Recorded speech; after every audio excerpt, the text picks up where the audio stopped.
Thank you very much. I think we agree that the online space is very fun, right? I mean, who would have thought that Mark Rabudi would be on TikTok? Who would have thought? Yeah, so I also am very grateful for the opportunity to meet some of you online before meeting today. There are people I'm meeting for the first time today, and there are friends in the online spaces. We're just going live now on the pages of Siasa Place on Facebook, Twitter, and YouTube. And just before I invite Nerima Wako for her presentation today we are here to create safe spaces for women. And we are here to have very candid discussions on what that looks like. And one thing that I'd like to say even before we start is let us make this room a safe space for everyone that is here today, that we will respect views and opinions, and we will respect experiences, because you cannot purport to have a correct version of someone's experience. So let us make this a safe space for self-expression, for dialogue and conversation. The reason why safe spaces is very important, and drawing from the good experiences we have talked about, on the online spaces, we have seen, a lot of people catapult into bigger positions, more influential positions because of online spaces. And most of you can attest to networking in online spaces that has opened up more opportunities in terms of career growth, in terms of business, even your political aspirations. And it is very important for us today to acknowledge the online space as a space of opportunity, but also acknowledge the online space as a space that can get toxic. And it can get toxic to very, very high levels. Women in the online spaces, especially the young women in politics, can attest to the kind of derogatory remarks that they've received in these online spaces. We as a society have drawn lines. This is a female space, this is a male space. So in the online space, when you're crossing the line to what looks like a gender, a place where as a woman or as a man you're not supposed to be, or hold a view that looks like you're feminist while you're male, you are trolled. And I know in this room so many of us have been trolled online for holding perspectives that are contrary to what the people online might want to. Or even they flip an entire narrative, of what is going on. We saw just the other day the hashtag delete Bolt. Remember what happened with that? Because there's a whole complaint by a lot more than very many clients on the Bolt app saying that this is what happened to me as a woman, this was my experience. So when the delete Bolt trended, someone changed the narrative. I don't know if we noticed it. Someone changed the narrative. And that is why we are here today. Are we going to be deliberate about creating safe spaces for women? Are we going to be deliberate about creating safe spaces that will also allow men participate as feminists? Are we going to be the ones from this place that carry this agenda outside of this space? Because the truth is that the online conversations, they translate to our offline relations. So with that spanner in the works, I want to invite Nerima Wako, Chief Executive Director of Siasa Place, to make her presentation. A round of applause for her, ladies and gentlemen. I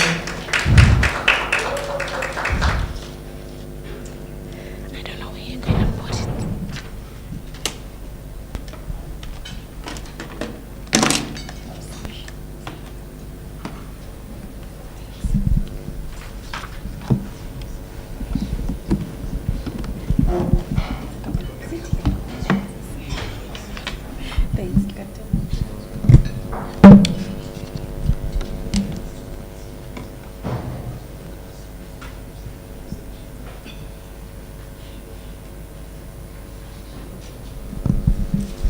Thank you.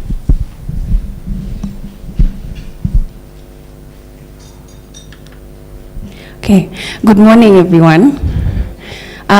One is to just say thank you so much for taking time this morning so early and to be here, to be on time, cannot take it for granted, and just supporting the work that we do. I'm so glad to see a lot of old friends and huge supporters who I also support their work as well, and just seeing this whole essence of collaboration and partnership.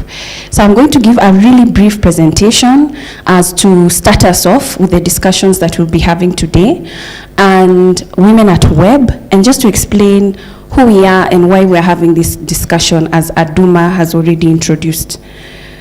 So basically it was formed in 2018. The organizations at the bottom over there are our partners, and it's in Uganda, Rwanda, Tanzania, and Kenya. In Kenya, the partners are Siasa Place, Kiktanet, and Amwek. We used to be partners with Article 19, but not anymore. And it's a 3-year initiative. And initially when we started, we did a research where we collected information from 200 women and basically asked them, these women came from the entire East Africa region, how they interact with social media. So the statistics were glaring, where 6 out of 10 have had a personal experience with harassment, and then 8 out of 10 say they don't even have the courage to defend themselves every time they get attacked online. That's majority. And then in 2020, we had a stakeholder meeting, advocacy for policy frameworks that address now technology-assisted violence. So some of the things that we learned from some of our engagements from 2018 is the fact that there's a lot of effects that women go through that are psychosocial. So even in the booklet that you received when you signed in, there's a handbook. It's a digital safety handbook for women, because we found out that a lot of women, I'm seeing people, they're not grabbing the right one book. It's the one with the warrior.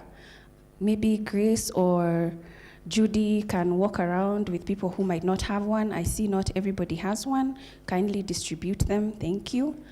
And we found out that we needed to insert a chapter that focused on women's specific mental health. Because women, especially, we had meetings that were only women-centered.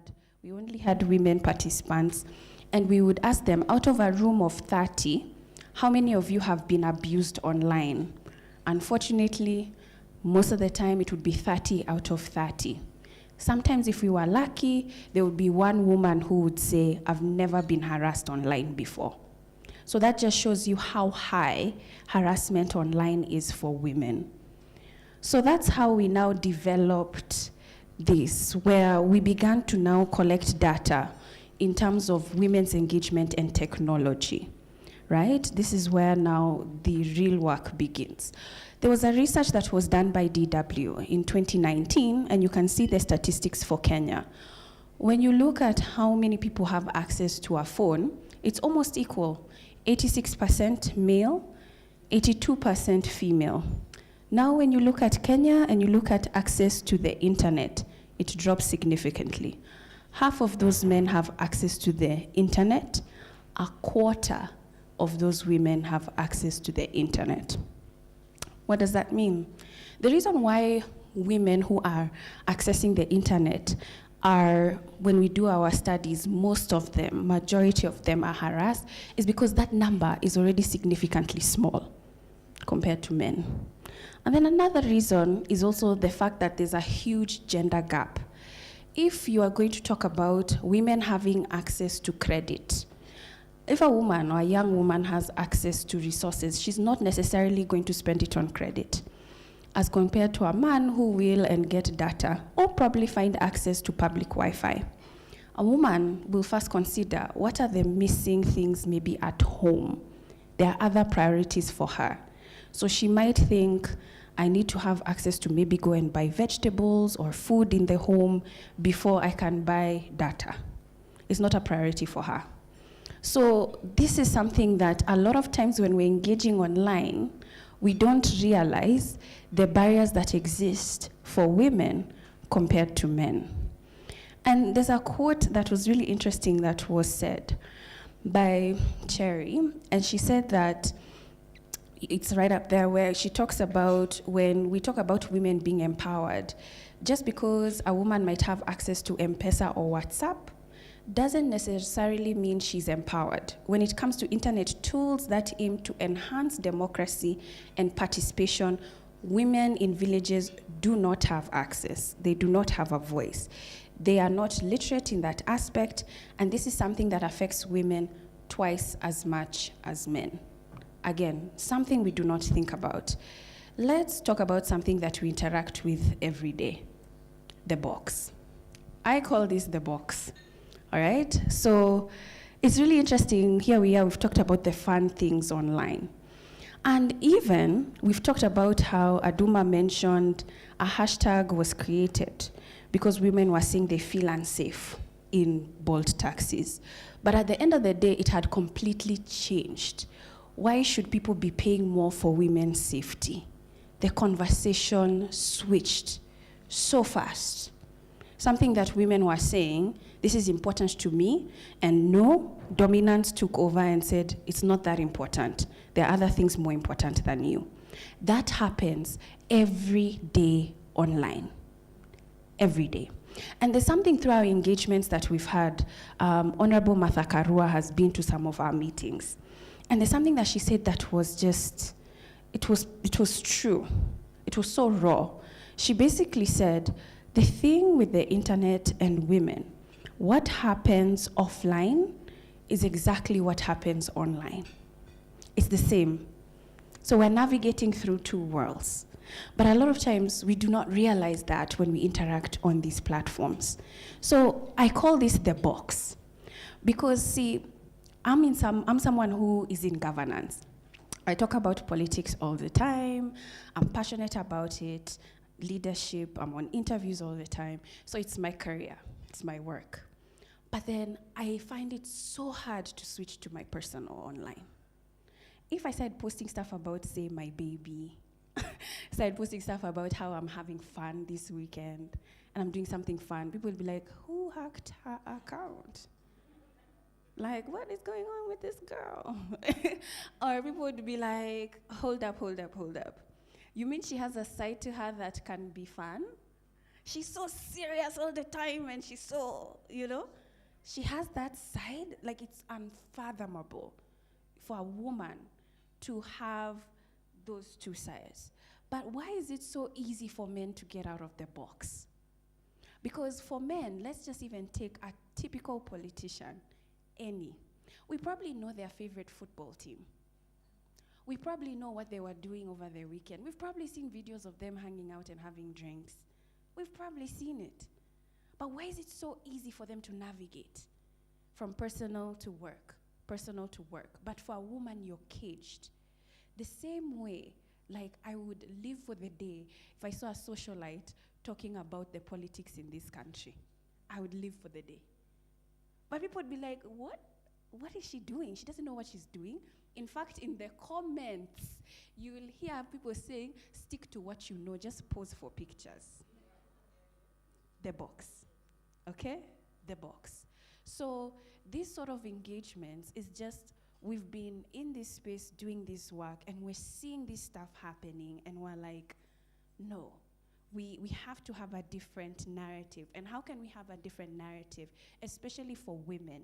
How can we create a safe space for them to be who they are and not caged in the box? So what about when it comes to politics? What about politics? So right now, we are seeing everyone campaigning. We're moving into a campaign mood. I know Kinarusa smiling. You're like, what is she going to say about it? So everyone is moving toward politics, right? And this is the thing. When we talk about especially elective leaders who are women, Kenya does terribly in the region. We have the least women representatives in Kenya compared to Rwanda, Tanzania, even Uganda. We do badly. And it's the same also for political parties. Majority members are male. Women representation is lower. But our politics is crazy. It can be violent. It can be too much on a woman. Even when we think about her balance of time and the family, I mean, it is hard. By the time a woman says, I'm in politics, she has gone out of her way to be in politics. But we also see something different online for women in politics. The thing that we see differently is men use their social media handles a lot more to basically have their own media house. So they'll share how they've traveled here, they're doing this, they've opened a school, they've supported this, they've fundraised. I mean, they can be doing the smallest of things. Oh my God, even donating something where you're just like, really? That's it? Like, a wheelbarrow? Anyway. And it is put as a big deal on their social media platforms. Big deal everywhere. It's in your face everywhere. Let me tell you, a woman, she can go and open a whole school for like 200 kids, and you'd never hear about it. You never hear about it. Another thing for the woman, honestly, there are a lot of barriers that also stop women from sharing this information because it's scary. You just have to be prepared to be bullied. There was a picture that was put up. I'm in the picture, Bina as well, and Honorable Millie Odhiambo, and a friend of ours, Winnie Nyandiga, and Dr. Stella Bosire. And she put it up on her Facebook. And I think, what did she put, Bina? Hanging out with the girls or something? Hanging out with the powerful women. Powerful girls. Yeah, she said powerful girls. That thing. I told Bina, we're trending, we're being insulted. Oh yeah, we had over 1,000 insults. Yeah. And we were just we just had lunch. We've just had lunch. We're living our innocent lives. And, we had some serious conversations at that lunch. But the way we were insulted, I just was like, what have we done to you? In fact, Bina, because she was wearing a yellow jacket, she was being called the lady of UDA. Who is that lady? Huh? So, you're already labeled, and people do that labeling for you. But then a picture like that, honestly, if it was all men with a politician, you wouldn't get the same feedback. So it shows you how hostile it is, especially when we talk about politics and women, how hostile it is online. And some of the discussions that we've been having when it comes to women and politics, we have to understand what happens to women in political parties. There's a lot of things that are not talked about, from sexual harassment to sexual advances to gender-based violence. There's violence. There's violence in parties. And a lot of times, a lot of these parties don't even have a place to go report these things. Or they do, they'll have a gender desk, but we all know it's for sure. So when that's happening in the offline world, it's the same thing that's happening on the online. Where you're being abused, we don't even know have a place to report it. It's just, people are just in your space. First of all, it's your timeline, and they've just come into your space to abuse you, and we just take it. There's no way to report it, where and how. But you don't even understand where that animosity is coming from. And Safe Spaces KE, basically, these are the three main points where if everything would be better, it would mean that most people, first of all, when we talk about the internet, we have to realize that 80% of the internet content is in English.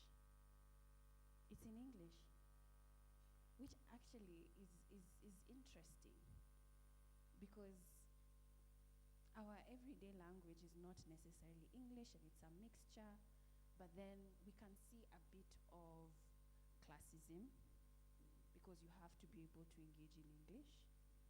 And for everybody to be able to engage in English, that means that literacy has to be improved.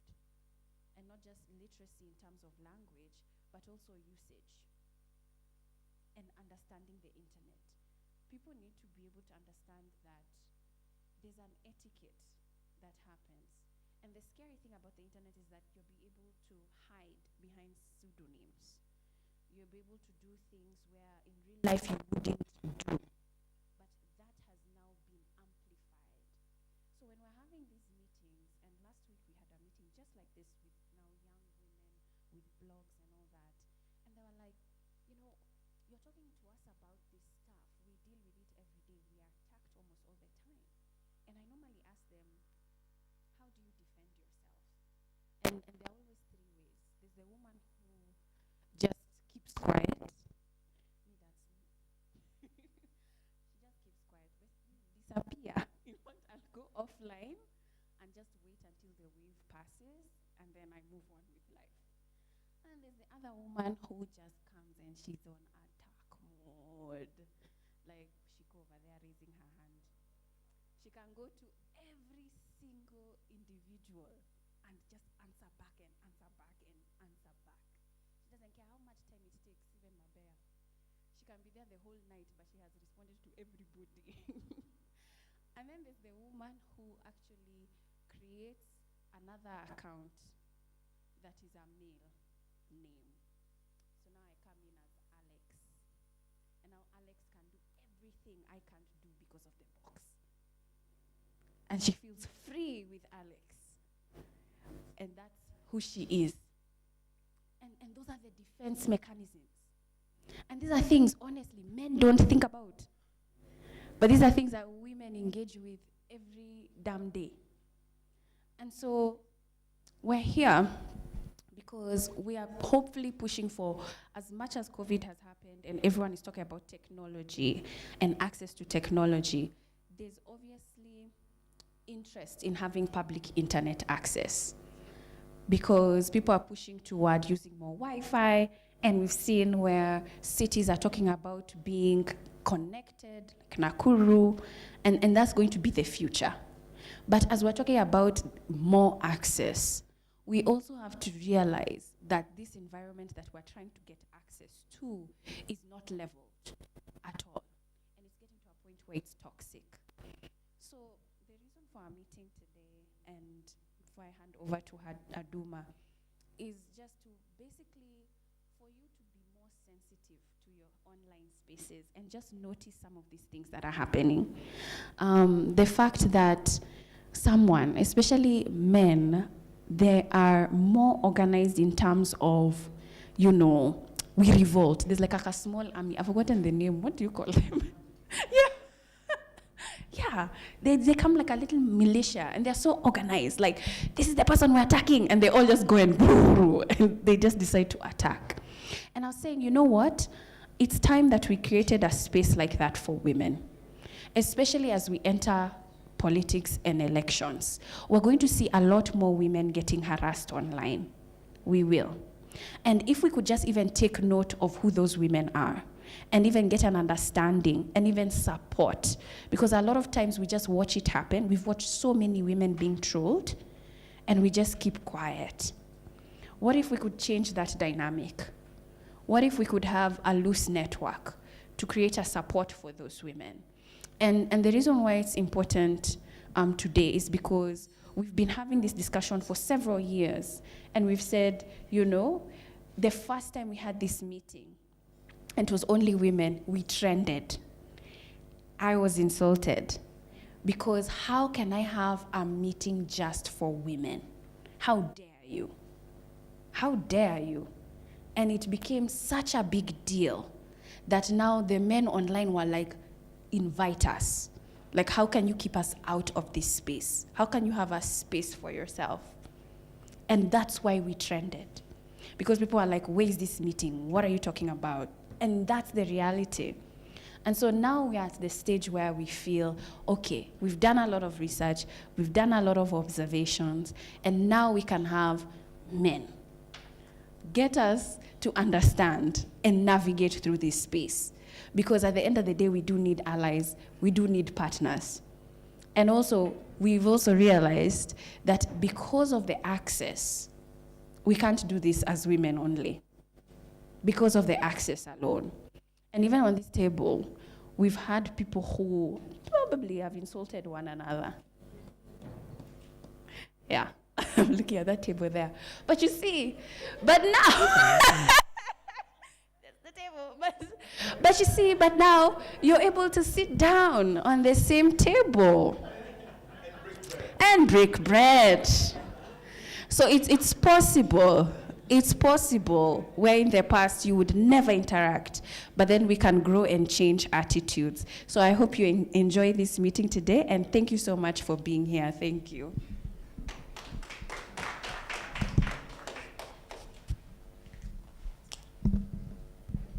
Thank you very much, Nerima. Another round of applause for her, please.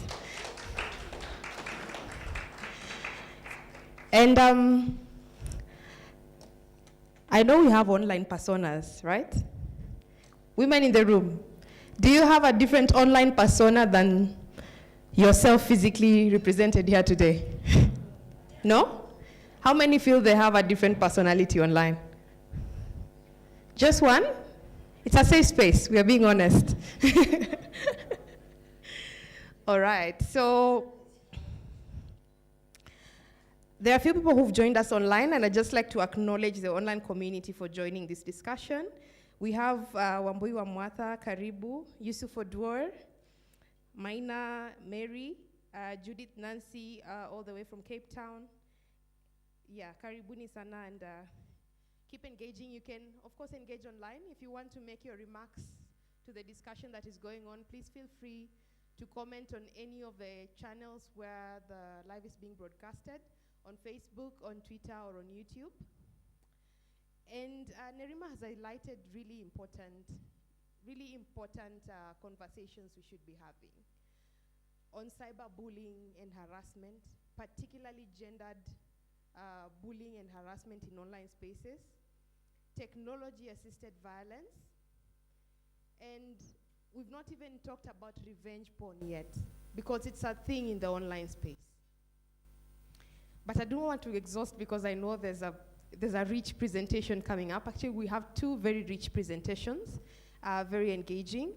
And I'd like at this particular point to invite Janet Mbugua to give a few remarks before she steps out for another engagement. Karibu sana Janet. A round of applause for her, please.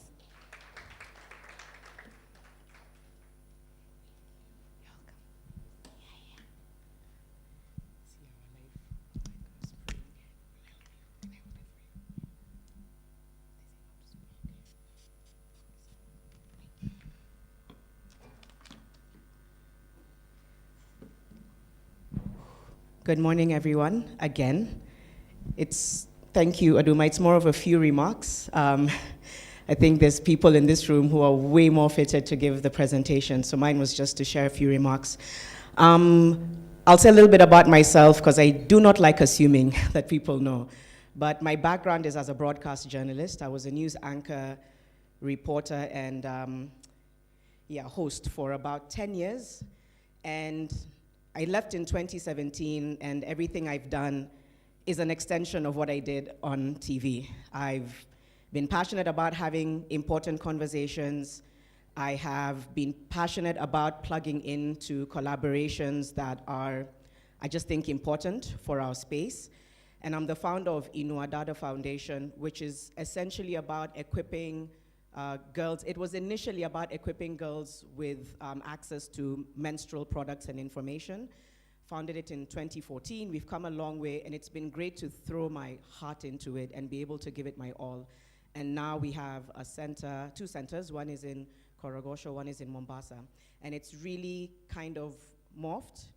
And even though menstrual health is still our key issue, because period poverty is extremely disruptive. It doesn't need to be, but it is. 500 million women around the world don't have access to menstrual products and information, which, if that's not patriarchy, I don't know what is.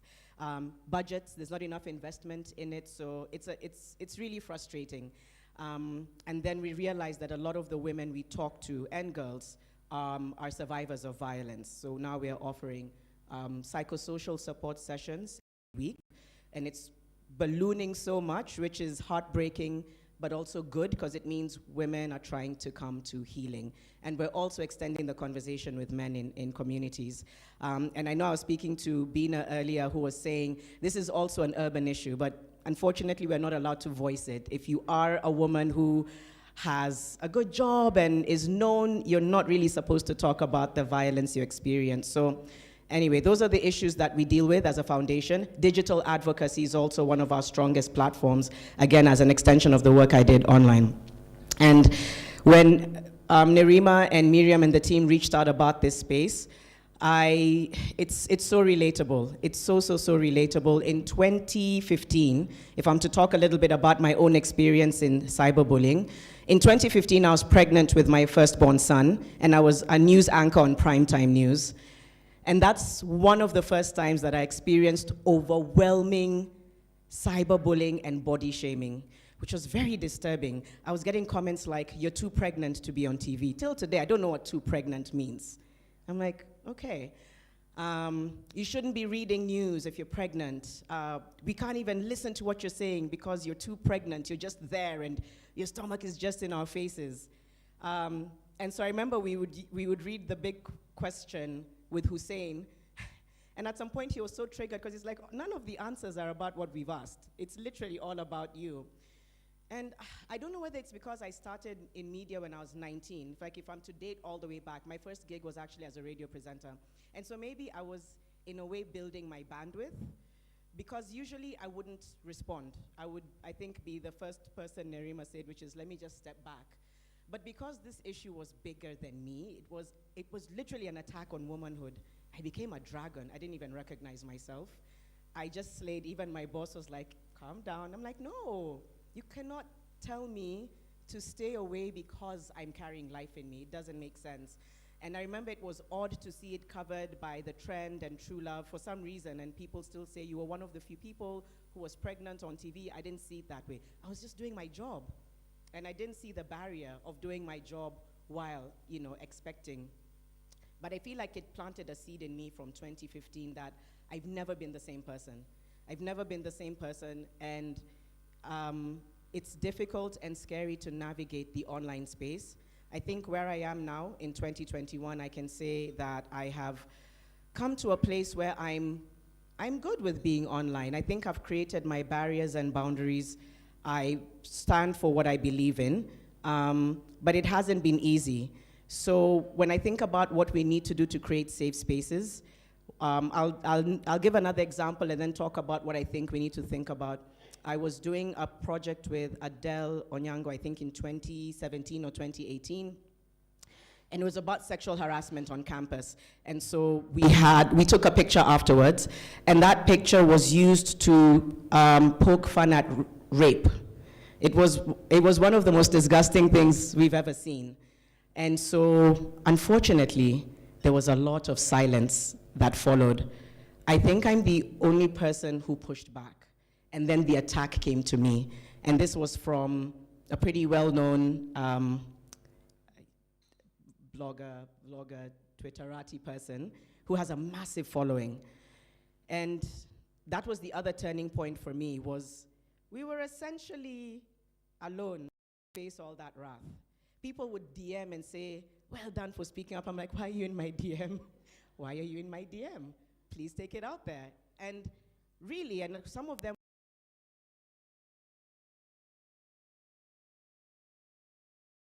that was one. The women who were DMing were saying, I don't want to get back. I don't think I could handle it. I really don't.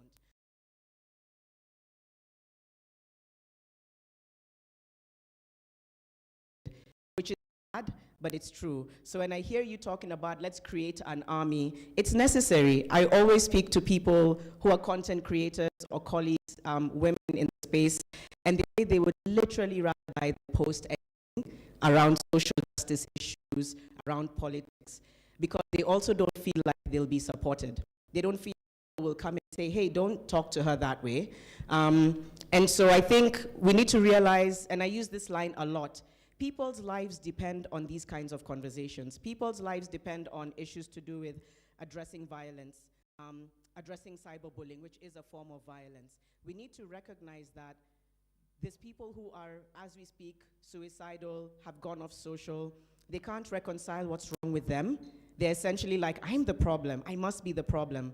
And as much as I've had my journey on social media, I had to build my bandwidth. I don't know how else to put it. I had to come to a place and come home to myself and say, yes, you'll never be liked by everyone. You'll never be perfect. You'll never be all these things.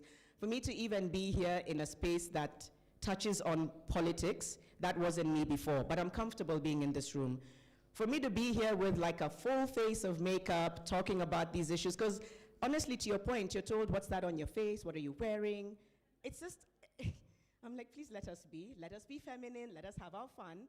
But I didn't really believe that before. I believed you had to be boxed. You had to be this person who is, if you're going to talk about social justice, you can't promote a phone.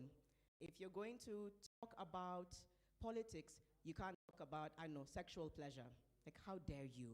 How are you having sex? How dare you enjoy sex? Who?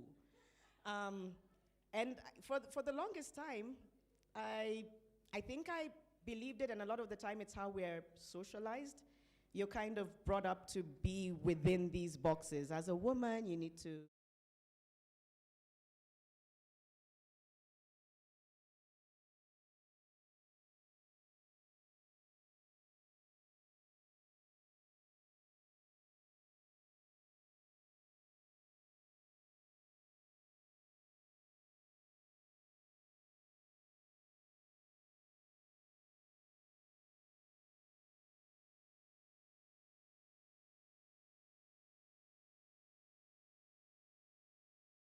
that you're not alone, and then standing for your truth. If we don't take stock of what we believe in, what we stand for, what our values are,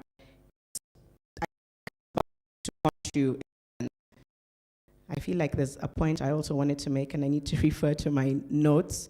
I think I was saying that it's about agency. You talked about it, I think, Nerima. The one thing I'll read a little bit of what I said here. Safe spaces are also more about how we view people, their rights, and their agency. The one thing that has been a constant in my experience is that it's the fear of the agency we have as women online that triggers a lot of bullying. When you're a woman who has the nerve to say something, you're supposed to be quiet. You're not supposed to, as I mentioned, be on the news pregnant. You're supposed to exist quietly. And that is the patriarchy that exists offline, and it comes online. Why are you there? Why are you showing us who you are and what you have? It's, in as much as the perpetrators don't recognize it, it's an extension of sexism and patriarchy. And that I had to enhance and embrace my agency in order to remain active online. I had to embrace it and recognize you are speaking for issues that are important. You are going to be persecuted, but get your facts right. Have your allies, have your partners, do your research, and then constantly speak for issues, because when you silence social justice issues, you're silencing progress on equality, you're silencing equity, you're basically silencing the right for people to progress. That's what kills me about cyberbullying. You're completely cutting off somebody's ability to help progress equality. So we need to address the deep-seated sexism, patriarchy, and abuse. We need safe spaces also. We need to think about providing psychosocial support and counseling within these spaces. I can't tell you how rampant the need for psychosocial support is. It's been made even worse with the onset of COVID. Let's take that online. Let's even have online spaces that provide some kind of counseling. I want to also recognize Marjolaine. I know she has an entire organization based around ending cyberbullying. Let's have a multitude of those, and spaces where somebody feels like, if I'm struggling with my online identity, I can call someone and dig deep into what that trigger really is, because it's all about triggers, you know? I know that there's an article by I Know Politics that says numerous women running for politics in the UK decided to leave politics after citing online harassment and abuse, and reports show similar trends in many other countries such as the US, India, Colombia, and Kenya. So we were mentioned in a global article, people. And so we need to create the army Nerima talked about. And like I said, people's lives depend on it. We need to not be afraid to stand with people. And we need to just offer support. But we also need to call out abuse as it is. We need to be able to have the courage to speak to. It's funny, were you talking about bringing people and breaking bread? Yes, there is somebody in this room, I've just followed him back. We've made peace. We have made peace. Thank you for uniting us, Nerima. And just also extending the fact that we need to be open about recognizing the hurt that can be extended, but it's good to see that he's in a place where he's like, we can have a conversation. We need to stop being so polarizing and divisive. We're very poor at dialogue. We talk a lot about enhancing dialogue. We're not the greatest country that enhances dialogue.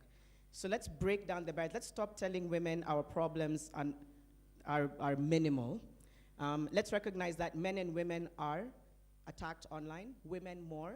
It's an extension of the violence that happens on the ground that comes online. If Safe Spaces KE can continue to provide materials and resources for psychosocial support, for knowing triggers, etc., but for also holding perpetrators accountable, because again, it's almost an element of victim shaming when you're always kind of talking to the survivor about what to do. I just think it's an incredibly important space. I don't think you realize how important it is. I think because I live in this space and I speak to colleagues in this space every single day, there's people who call me and they say, I just want to break down. I don't know what to do. And I'm talking about people with 1 million+ followers. But it's because every day you wake up, it's like you're getting ready for exhausting because you're on war online. You go off, and as you said, you have to balance it with trying to raise your family and instill the rights in them. I had to come up with ways to protect my peace. I had to set boundaries. I had to set boundaries online. By the way, apps have a lot of features that you guys need to explore. A lot of features. I talk about it all the time. Facebook has features. Instagram has features. You can filter out words you don't need to see on your timeline. You can block and delete. It's really not a very hostile thing to do. Protect your peace. So let's also tell people about the resources that exist in all these apps to protect your peace, your mental health. Akode put up a post yesterday just saying, like, I'm done. I'm tired of being attacked. And I had to encourage her today and just be like, I know that feeling, but that's somebody who essentially is struggling with trying to wake up every day, live her life. We can all talk about how we feel about her, but she's living her life. And it hurts me. I had to support her because I'm like, it hurts me that that's how she feels. It hurts me that she feels like she doesn't want to see anyone, talk to anyone, be online, be herself. Because when she's being herself, she's problematic. So let the resources span far and wide about who we can talk to, about the tools we can use, about how we can have these uncomfortable conversations with perpetrators who, by the way, a lot of them know what they're doing, but I think they just need to be called out and to be ready for that war. It is war. My mom told me a very long time ago in high school, when I was already fighting for people in high school, and I ended up being challenged by it and I ended up breaking down, but she told me, if you're gonna stand for the right things, you have to be ready to be persecuted. Are we willing to kind of like get into it, get our hands dirty? Get our hands dirty. Get our hands dirty with uncomfortable conversations and knowing that it's going to take a while, but the wheels are turning. Spaces like this are showing us. So I'm really those people who's like, I just have a few remarks, and then you go on for an hour. So I've done a very Kenyan thing today. I'm like, in conclusion, and then 45 minutes later, guys are like, excuse me.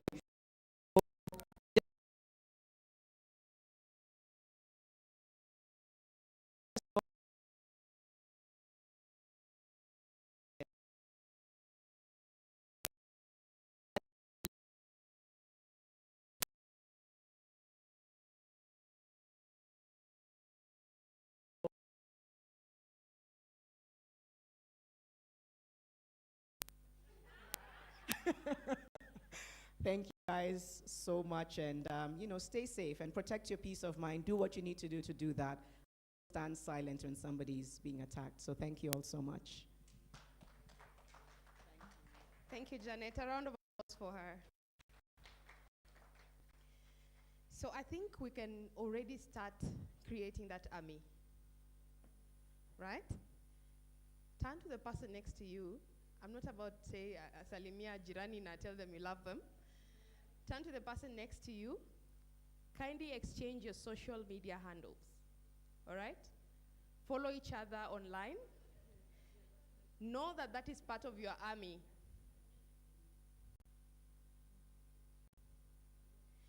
And something that I'd really like from Janet has said is,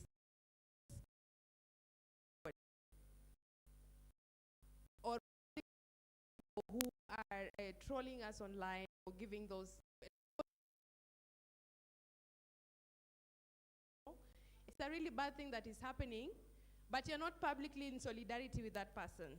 So this particular army we are creating is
once again. I hope it's not too loud. I'm really happy to be here. I have a personal experience almost on a daily basis. It gets super, super hectic, like you wouldn't believe.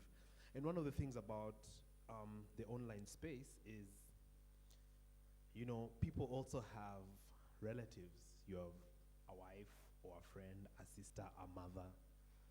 And like for me, almost on a daily basis, it's, you know, it gets really nasty. And you have to build some thick skin. Robert Burale is a friend of mine, and I remember attending a forum, and I think this is kind of where we need to start, Nerima. So Burale has a lot of things he does and interactions, and he doesn't pick personal calls after 9 p.m. So one morning he wakes up and he's got missed calls from 11:30 at night, midnight, etc. And what happened is some young lady had gotten trolled. She had looked for his number for help and called, and he didn't pick the phone, and she committed suicide.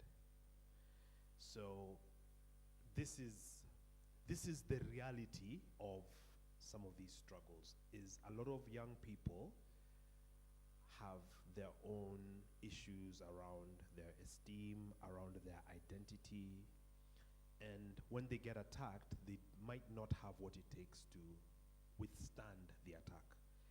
And so, as we all know, suicides are up big time. I mean, with unemployment, with so many issues, you know, feminism, anti-feminism, etc., etc. I'm actually curious, and will ask Patrick, for example, what is it like currently in the US now? Because it's our own president here.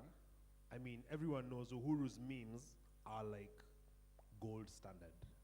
So in his own admission, he left Twitter. He's like, eh? And I know some of the details just from my work. I know how that went down. It was pretty nasty.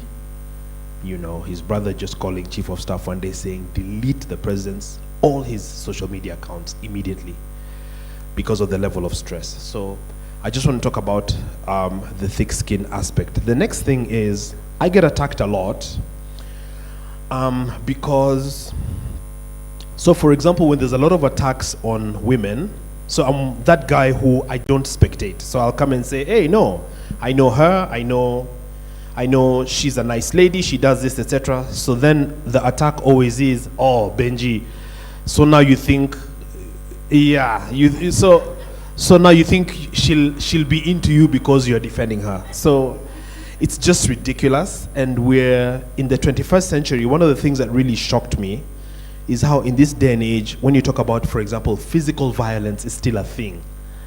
You know, I see a lot of the discussions around, oh, I was dating this girl, I spent so much money on her.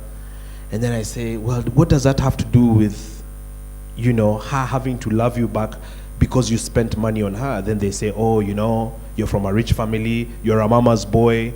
So a lot of the needful discussions get lost in this kind of stuff because people want to, you know, go home with someone because you bought her drinks.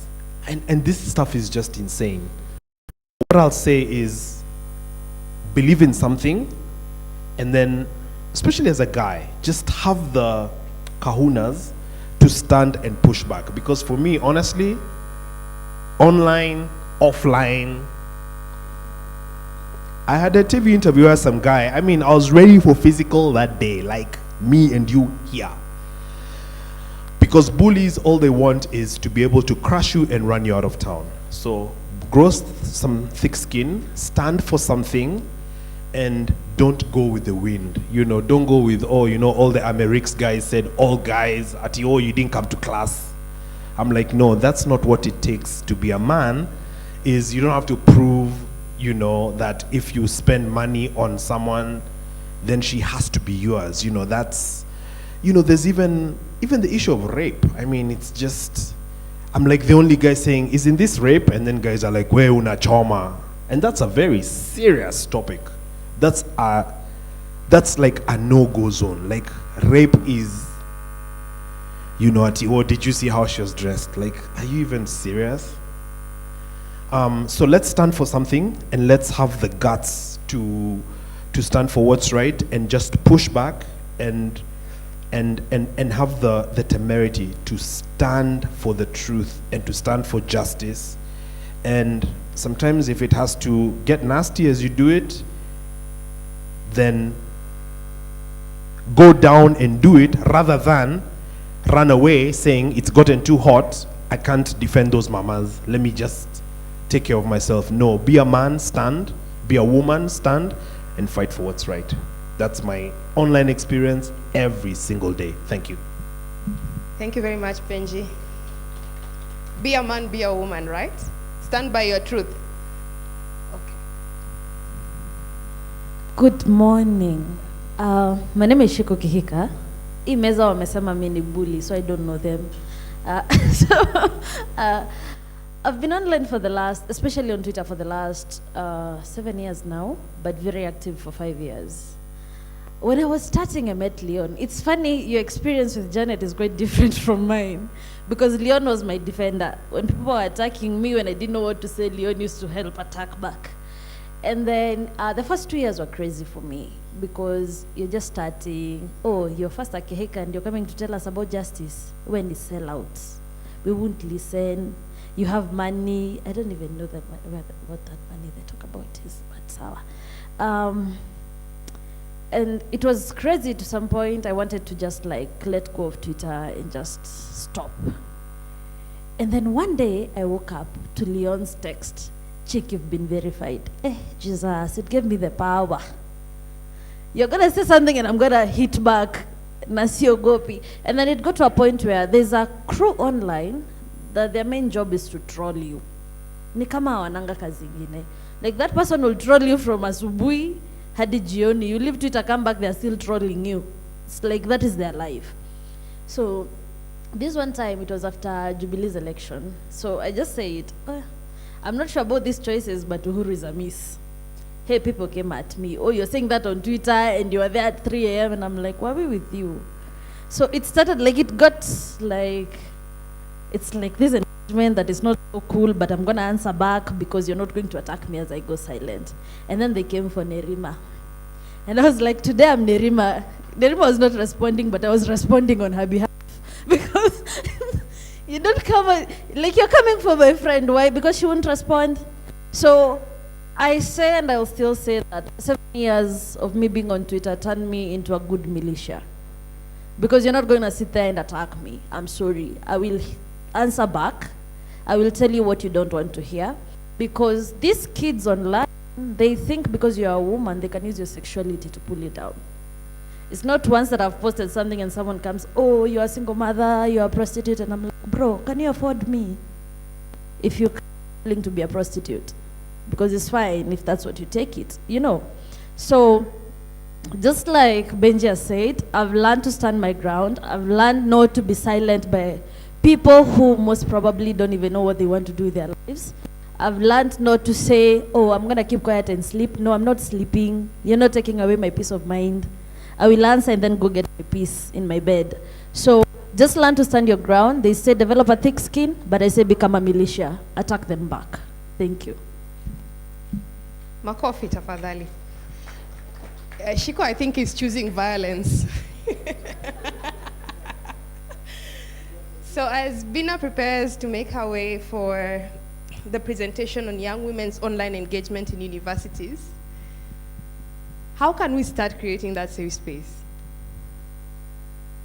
If the bigger agenda on the online space and someone is trolling you based on views or values that we hold, how can we show up, all right, and create a safe space in that particular conversation? So we can think about that. We'll open it up during plenary and we can brainstorm about how we can create that safe space online.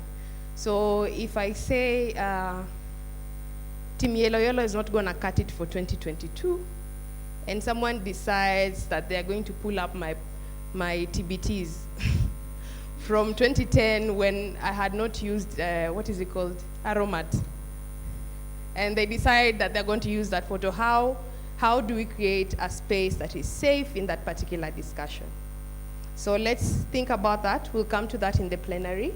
Bina, karibu sana. Bina does amazing work with Badili Africa. Badili Africa works with young women between 18 to 25, but they also work with Chama women as well. So they engage women who ideally are not engaged by most organizations and target them to participate in political processes and generally create a young, savvy generation of women who can participate in democratic processes. Sawa sawa, I see technical issues bado ziko hapo.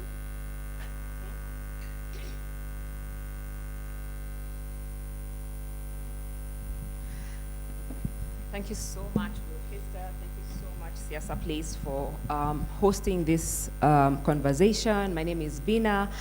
As Orchestra said, I serve at Badili Africa. We work with young women in universities, young women in urban informal settlement, and Chama women. Our strategies, we use makeup and beauty to discuss political issues, and we also use Chama women as community influencers to break down political concepts. I think as they're fixing this, real quick, I don't know if there's anyone who came across the April 2020 UNODC survey. Did anyone come across it? So in 2020, UNODC did a survey and Kenyans were ranked as the worst bullies on Twitter. Like a survey has been done, Kenyans were ranked as the worst bullies on Twitter. And if I can just quote verbatim, they said, the survey stated that Kenyans on Twitter will attack anybody, the famous and the not so famous, with little regard for truth, fact, or any benefit of doubt that can be given. Research is out there, guys. But I think for me, even as Janet Mbugwa was speaking, I was just reflecting on the fact that as a woman, and this is a comment as well that has come from our university female youth or young women. How do we not supposed to say female youth? Nirima, is it female youth? Okay, young women, right? Because language is changing every other day, right? Language is changing, right? So, and it's a struggle. It's like you have to choose whether you want to look good to engage on Twitter. Like you have to choose a struggle. And what that says is that beauty and intelligence are mutually exclusive. You know what I mean? That is exactly what we mean. If a person cannot wear a red lipstick and engage, it means that we are looking at it in the sense of beauty and intelligence are mutually exclusive, right? And that really, really sucks because a man can show up anyway. Anyhow, like they can have ragged hair, they can have colored hair, they can have green hair, it doesn't matter, but we won't think they're less intelligent of their hair or their haircut. But we would think a woman is less intelligent because of the haircut, because of the choice of color she's chose to put on her hair. Never mind, she's in the university space, and to get to a university space, you need to have gotten a certain mark for you to be in the university space. But for you to be reduced to look in order to engage. So that is something that we've also struggled with our female youth, and they're like, you know what? At the early stages when you're in the university, you're trying to discover yourself, you're battling self-identity issues, and then someone is trying to push you to a platform where you're going to be judged by how you look. You're like, imagine, let me just stay away. It's okay. I don't even have to be in that particular platform. So in 2020, in the wake of COVID-19, which ideally forced us to embrace digital transformation, to learn work, and make our voices heard. There was a research that was done by, I forget, not Plan International in partnership with a different organization. I'm trying to remember the name. And that particular survey revealed that online abuse was driving young women out of social media platforms, and they had targeted 15 to 25-year-olds. So this survey was quite interesting to us because the bulk of young women in universities and urban informal settlement are in that particular bracket. So we chose to reach out to our young women in universities and find out, how are you doing? How is this affecting you? Right now you are at home.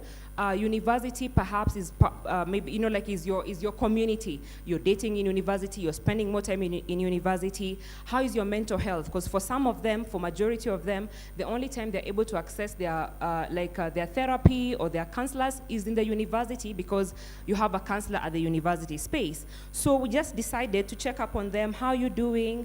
What's happening to you? And what are you consuming online, right? So I'll just quickly share real quick facts before we get to the plenary, and then maybe we can share more. This is just about who we are, and I think that has already been mentioned. So yeah, so we were concerned about what are young women consuming online, and we chose to look at, in terms of digital content, what are you consuming online, your mental well-being when you're online. Are you part of any digital movements, collective efforts out here? Do you think they can bring any change? What's your understanding about, some of these movements that are out here? And then your security, how safe are you? Because right now, we are forced to embrace isolation. You cannot leave your house. So how safe are you in terms of making your voice heard on online platforms? So real quick facts. 58% of girls and women have been harassed or abused online. 1 in 5 girls has abandoned or cut down their use of social media because of online harassment. So 1 in 5 girls. So in every 5, in every table. So one has quit social media platform or cut their engagement in a digital platform. And then attacks are most common on Facebook, Instagram, WhatsApp, Twitter, and Snapchat. And then 52% of men are likely to be online compared to women in developing countries. And then social media reporting tools haven't been effective in trying to stop online abuse.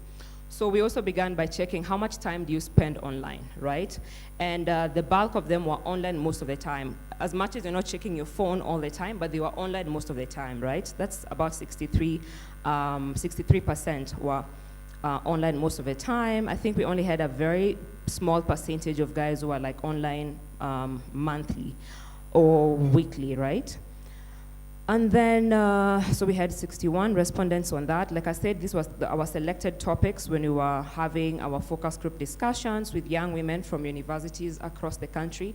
And because some of them were virtual, we had also some participants from the Islamic University from Uganda.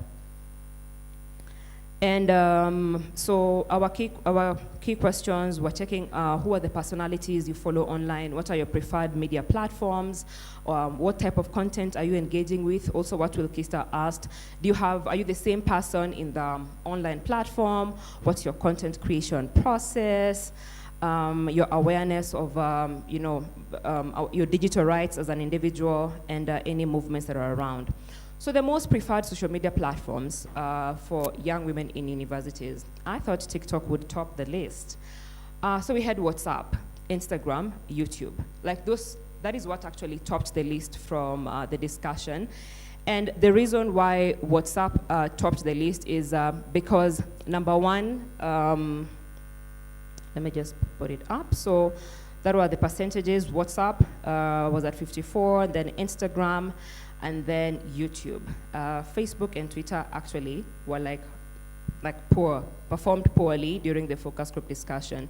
So for WhatsApp, for majority of them, it's because they had control in terms of who can access them. Because when you share your stories on WhatsApp status, you can control who is viewing your story and who's not viewing your story. So the fact that WhatsApp gave them that option. And then number two, because some of them now were studying from home, they had resorted to having some side hustles. And WhatsApp gave them that platform. You can join as many groups as you can to share your product. You can put your product on the WhatsApp stories. And then number three, the fact that now, some of them now were also using WhatsApp because of doing assignments and also just communicating amongst themselves as students, right? And then entertainment, it was easy to share those videos on WhatsApp. And then Instagram and YouTube was mainly preferred because of entertainment, inspiration, and do-it-yourself type of content in terms of the reels that we keep on seeing. So Facebook and Twitter ranked poorly. In fact, for our young women, I think in the room, the people we did the focus group discussion with, less than 20% were on Twitter. Number one, if I could just use verbatim, they said it was elitist and it was toxic. And in Swahili, iko na wenyewe. You know, akina Leon hapa, akina Benji, akina Shiko Kihika pale. Twitter iko na wenyewe, right? And I'm just using those as examples.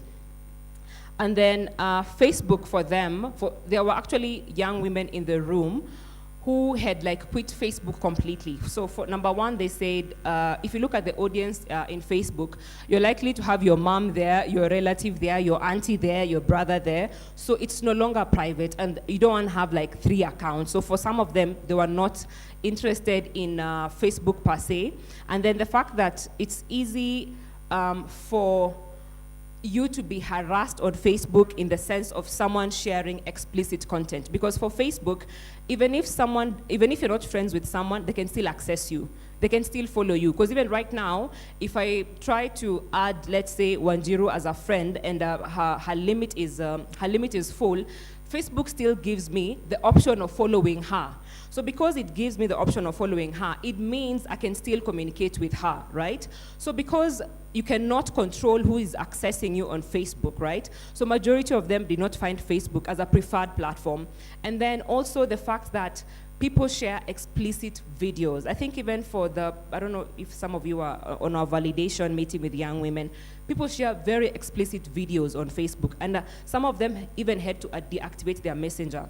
On the day we're having the second focus group discussion, there was this chick, she was receiving, the way a video call on Facebook. And then she was trying to cancel, and I think on Facebook the yes is on this side, and it's on the other side, and how it is on your normal phone. And imagine, so she accepted the call, and it was so bad. It was so bad because it was bad. It was bad. It was bad because I don't know, there's no word to use, but yeah, it was bad. So, and she was so embarrassed because she was in the room. This is someone you don't know. You've just accepted a call. And someone is sharing content and you're just surely. So, and the person was imagine, we're just here, look at this, look at this. It was so embarrassing. She felt like she needed to leave the focus group discussion because then you feel like someone maybe is judging you, maybe that was your friend who was calling you. So, you don't know how to explain yourself that I don't even know the person who's doing this, right? So the fact that people have access to you on Facebook, whether you're friends or not, was it was a discouraging factor for majority of the young women. So most of them didn't prefer that, didn't prefer to participate more on Facebook because of ease of access from both bullies and sexual harassment, but also the fact that you have your relatives on that particular platform and let me see, yeah. On their emotional well-being. So the platforms that triggered mental health issues for them was, okay, so number one, it was the harassment bit. And maybe another brief experience to share was there's this girl from Tangaza University who came in the room and refused to introduce herself. She said, I can only introduce myself at break time or after everyone has spoken after some time. And later on, she was like, guys, I am so sorry I couldn't introduce myself in the morning. It's because I have been harassed on so many platforms. I broke up with this guy. He trolls me with his friends. I post something, I'm trying to do a business. I put it up on Instagram. He invites his friends, his relatives. They troll me, they insult me. So anytime I'm in any room, I don't know whether his relatives are here. I don't know whether his friends are here. So I cannot introduce myself, and I also want to know who is in the room. So she did not introduce herself. She's from Tangaza University. And you can imagine, we're talking about expanding this space so that you can be able to do your business. And there's someone who's not able to do their business because of online harassment. So they're not able to tap into the digital opportunities that are out here. Because you can imagine, someone spoke about how the digital space has expanded space for opportunities, right? So there's that. On digital movements, security, I think I'll just briefly touch on this and wind up. So 99% were not aware of their digital rights. 76% had been harassed online. The most common platform was Facebook and Instagram. And for those who had reported, they had said, especially on Instagram, because majority of them were on Instagram, they said, like when the team that does the checks, so I report someone and then they look at his account and all he does is share motivational quotes. And then they come back to you, and this girl was showing us the SMS. She was like, they said, we have found no irregularities with this person. Because they're looking at the person who's trying to troll you or to insult you. All he does is put motivational quotes on his page. So when they look at him, on the face value, sounds like a good person, but actually he's trolling you and all that. And I think lastly for me, no one had also reported. I don't think many people also report abuse on online spaces, and it's something to discuss because also our security system, do they understand how to handle cybercrime issues? So like right now, I go and report that someone has harassed me. Already, people don't even take physical violence seriously. So you can imagine online violence. How do you measure trauma? Because it doesn't manifest from outside. You know, like how do you measure trauma? So when I'm going to report and say someone shared my nudes, and they do not know what that has done to me, how seriously is the police force likely to take that case? Do they understand how to handle cases of cybercrime? If you look at some of the laws that we have that, I mean, like the Cybercrime Act, as it is right now, it is not able to respond to new forms of violence, like revenge porn that has become more common during this time. So I think it's also to look at those spaces, even as we're trying to expand the way women are engaging in the online space. It's to look at what can be done in the offline space to allow you tomorrow, if you're going to report that case, action can be taken. I think that's it. Thank you so much.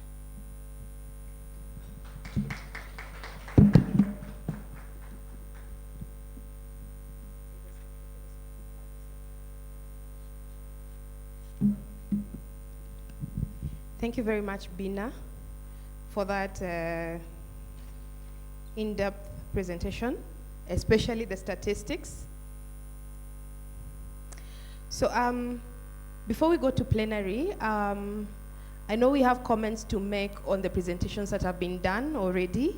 So I ask that we kindly hold on to the comments. Don't forget, kindly note it down somewhere so that when we open the plenary, then we can have that discussion. So without further ado, I'd like to welcome Mark Rabudi from Association of Media Women in Kenya. Karibu sana, Mark.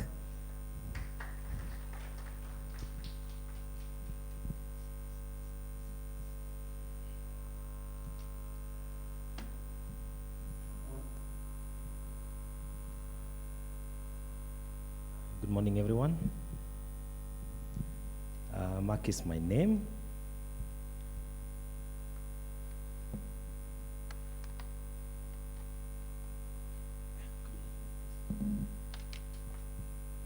So, I stand in a very unique opportunity this morning. I am a man, as you can see, the last time I checked. And I work for Association of Media Women in Kenya. Always my friends ask me, how do you work with women? 800 of them. Don't they pinch your nose? Or do they hit you with slippers or something? But I'm one person that has spent much of my adult life to champion women cause and children, and therefore I come here specifically to represent my organization. And I want to thank Siasa Place, Madam Nerima. You can see I respect you, so that's why I call you Madam. That is how I've been taught where we work, to respect women and respect their spaces.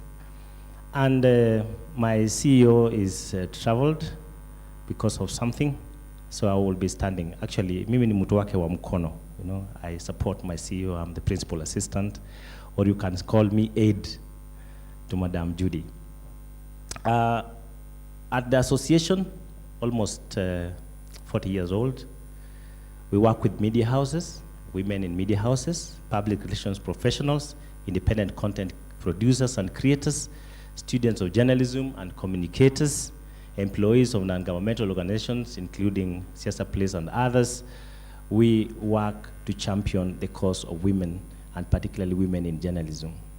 The director had already expounded on the activities that we're doing together, and therefore I will spare you those details. I'll just go straight to some of the things that are important, so that I highlight the plight of women journalists when it comes to attacks on online spaces. And much has already been said when Janet was here. I just want you to know that we appreciate what Siasa Place is doing and partners, and specifically on raising an army, or did you say warriors? Warriors. That's a very nice statement. But within that frontline team, I want you to know that women journalists are the worst affected, particularly those who are reporting on COVID-19, politics, corruption issues, gender issues, sports, women's rights, and even children's rights. It's important for me this morning to bring this to context and specifically talk about some of the personalities that you know and what exactly did happen. In the morning, I was reasoning with this and I saying, I will speak about this. Why? Because it is time that the warriors know exactly how to fight, where to fight, and who to engage with. You know, all of you know Caroline Mutoko. All of you know her, long-term career journalist, and now online influencer. There's a time that she was asked on Facebook to bring in Bob Collymore. You all know Bob Collymore. And of course, you know, Caro is a tough lady. She challenged this position. And then what happened? She was badly trolled. She was badly trolled. She was badly hurt. She was attacked. That she's against Kenyans. She's supporting Safaricom. And you know very well that a journalist cannot just engage a private entity like that. That did happen. And this is what women are going through. So our study established so many of these things. But who are these individuals? Who are they? They are people who dislike, despise women. They dislike, despise women. They're individuals. I can call them all manner of names. Cartel, watu wa roho chafu. They just dislike. All right? But what are they doing this? To undercut press freedom, put criticism on journalism, lower the quality of journalism, and achieve the end result where women are not encouraged to be in public spaces, be in private spaces, and also be news sources as well as news presenters. This is exactly what happened. From the study, this is what we found out.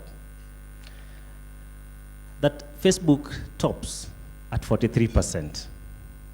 And the presenter before me just said that a lot of young people are out of this one. And you can now see why. 43%, followed by Twitter, Instagram.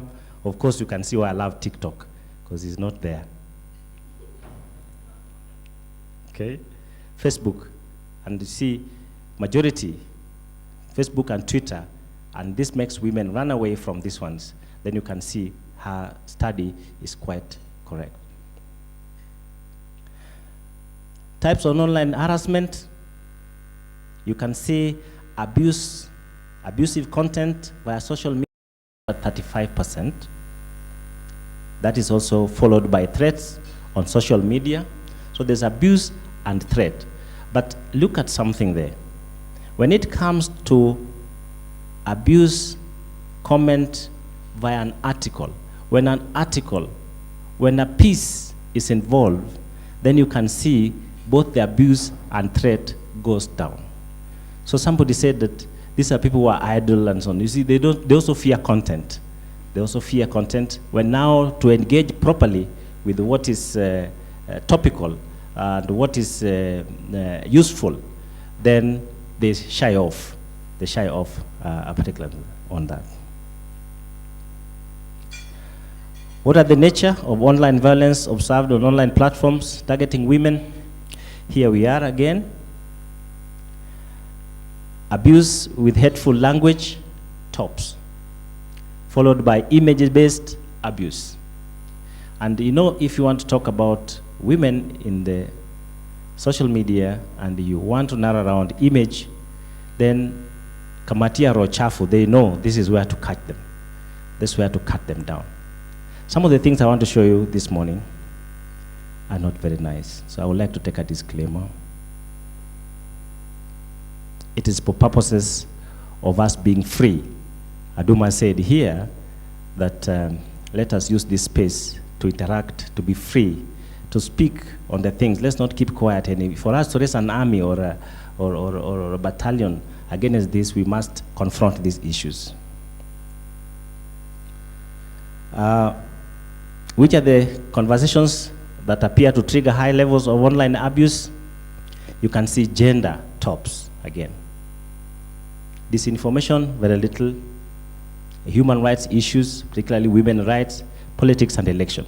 And because we are going into politics, you will see that there are going to be more attacks on women who are in these spaces, including my able executive director. I feel for you, but we are doing something to make this happen.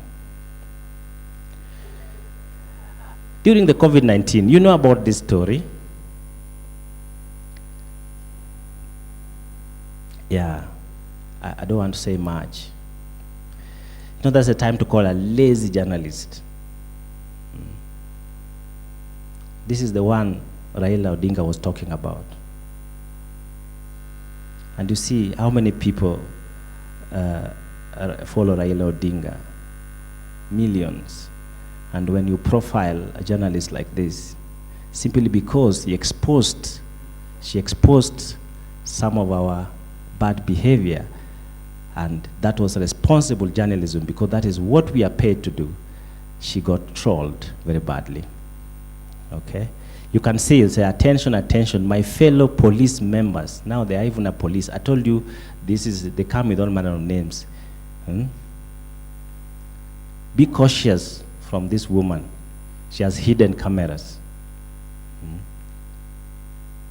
Beware before you talk to her. So this is a lady with children. It's a lady with family, mother, father, and she's trolled in this manner. And as a member of our network, we come to this to condemn, to support, and raise an army. I like the word which was used on that booklet. warriors, to be able to defend these spaces is important. You know about what came about her. The online abuse is very relentless on Yvonne, talking about her body, you know, kutoa tint. That dehumanizes and reduces the quality of journalism, and that is not very nice, okay? Because they have public life. They didn't even spare some of our top journalists, some of our very finest, all right? Let me digress a bit. I have 2 children. I thank God for my wife. She got them through cesarean, so she had to be cut to give me children. So she lives with scars. So I asked myself, well, imagine scars and maybe after childbirth you gain a little weight. Does that reduce your level of being a journalist? That reduces you from being what you are best at? This is simply because women, there is an army out there that want to cut down on the performance of women. And it's over, it's all over. Body shaming, targeting women, journalists are quite there. Look at that. Slay queens are not even lasting in politics. So next year, this is going to happen. You know who this blogger is. I don't even know who gave him the presidential commendation.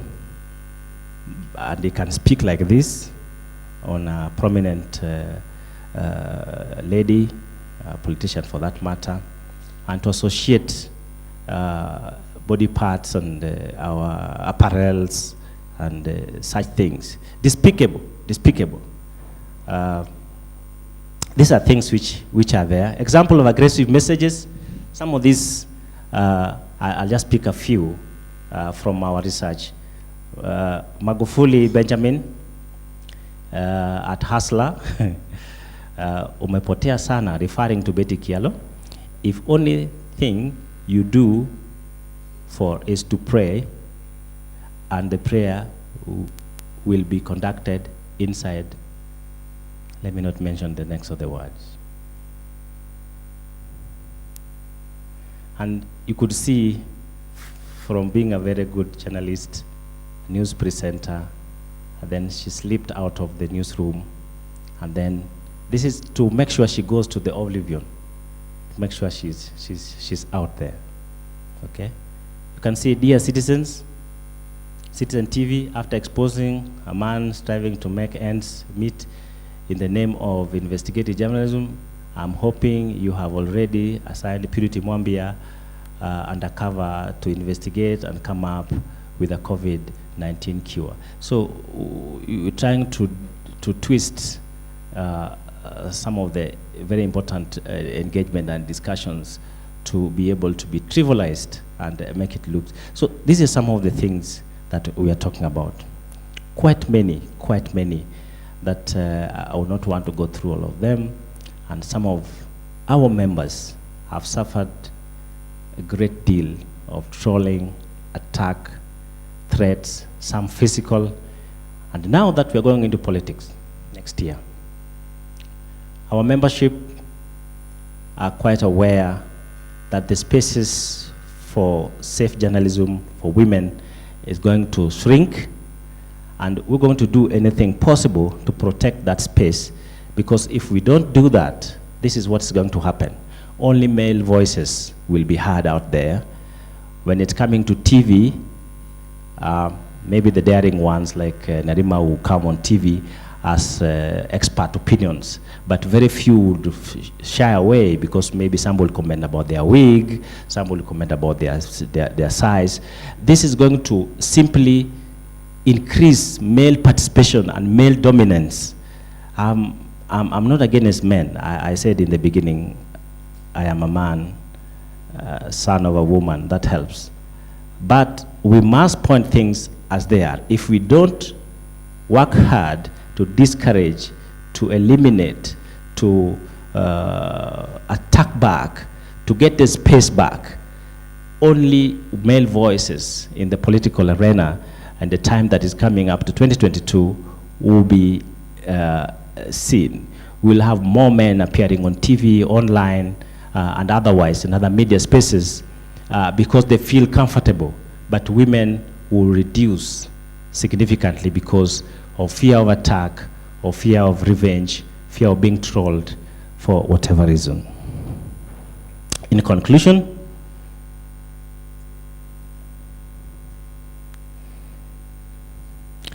I think that social media messages, where we have very negative sentiments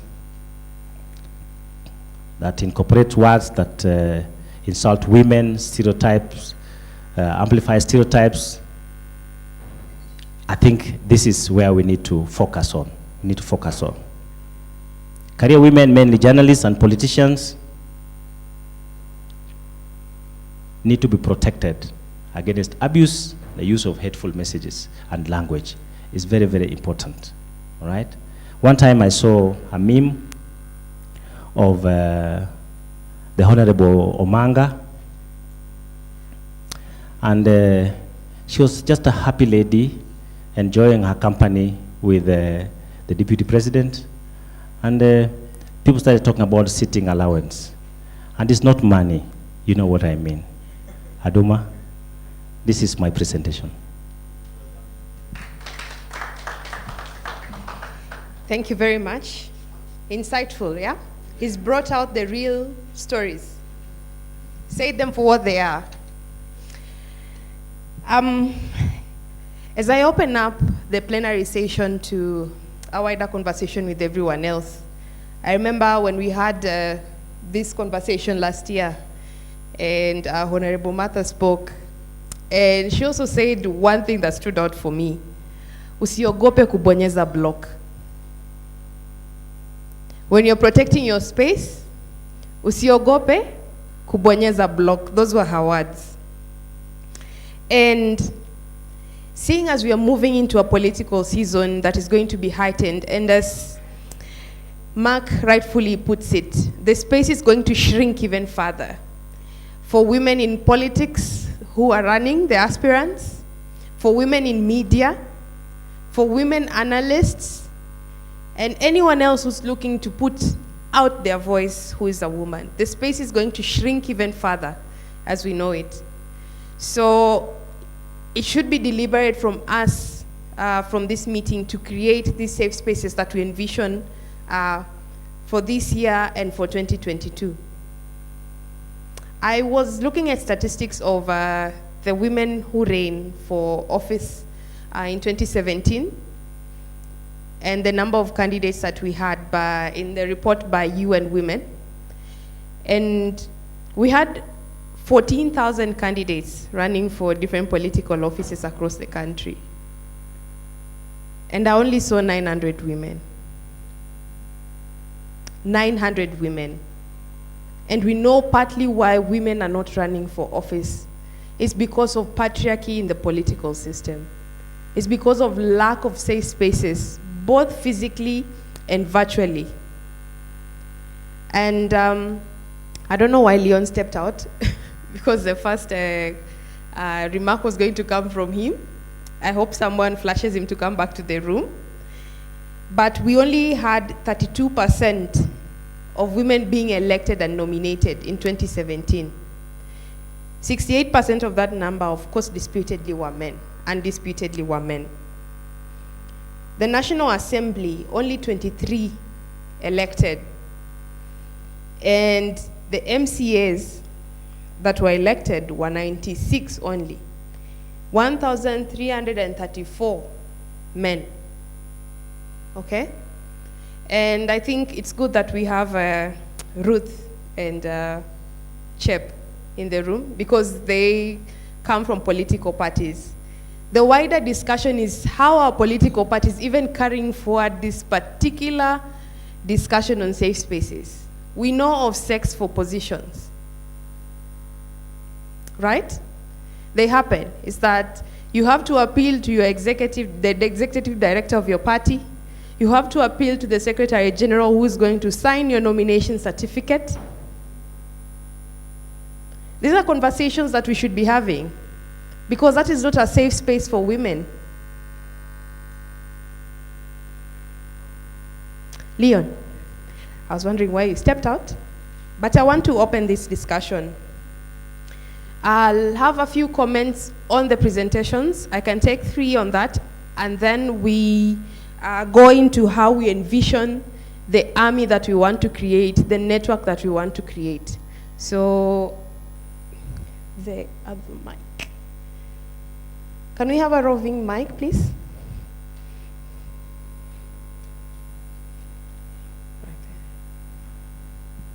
So kindly keep it short and sweet. As you can see, it's already the time that was set for the end of this meeting, but we are undoubtedly late. So a minute each, and then, so let me take like a couple. So any other hands in the, yes, Chip.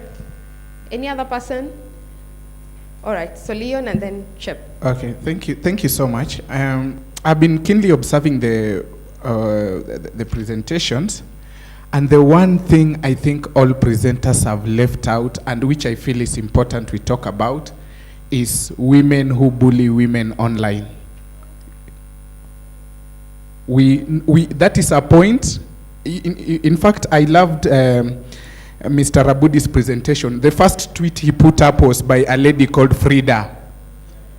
That is a conversation. It reminded me of there's a report Ms. Bina presented, the Plan International report. Actually, I remember I covered that story when it happened, and 47% of women who are facing abuse, 59% of women who are facing abuse by getting insults online, it was being done by fellow women. So women abusing women online and cyberbullying them is a very important topic. We have to talk about it if you are going to be honest with each other. We never touch it. I've never understood why. Then secondly, for me, the first thing I believe is that all of us are here because we are products of womanhood, whether you are a man or a woman or the other connotations. So we must also understand that we live in a society that has all types of people. Therefore, at the point where we are, sanitizing social media is very impossible. So how do we protect ourselves, make the spaces safer, despite knowing all these facts? The data are important. And for women in media, I don't know if you saw a post yesterday by Purity Museo. She posted a man who had gone and downloaded photos of Purity, like very many photos. Then he has the photos in his house. And then he's like, I love you, my favorite presenter, blah, blah, blah. And she was so scared. And if you go and check that tweet, the first comment, there's a man there who says, Cristiano, Cristiano is in our bedroom walls, and he never brags about it or never involves DCI. Those are the conversations we need to be having. Women undergo a lot in media houses. I work with ladies who are my sisters, and there's a lot they go through that I think will be of immense help. And then perhaps Benji will even give more insight on this. There is a very thin line between humor and what people call sexist jokes. In this sense, I think it was 2 years ago, there's a young man who posted the photo of his girlfriend on Twitter, a Kenyan guy, and he had referred to her as his favorite snack. So some women were very much offended. How dare you call me food, So people started protesting and insulting the guy. Then the girl came online, said, I find it romantic when he calls me so. So what is the understanding of that?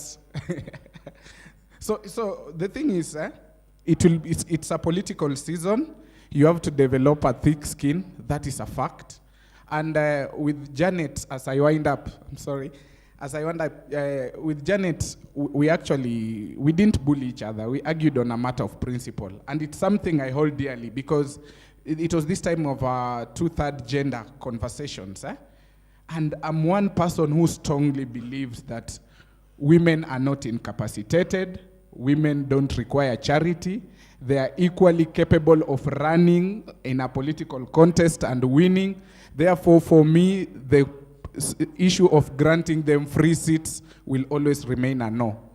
And I remember she was so mad, Martha Karua was so mad, but me, I said, those are my opinions. Thank you. Leon, I'm standing right next to politicians, and that's why I'm handing the mic. So, Chep, I think you can have...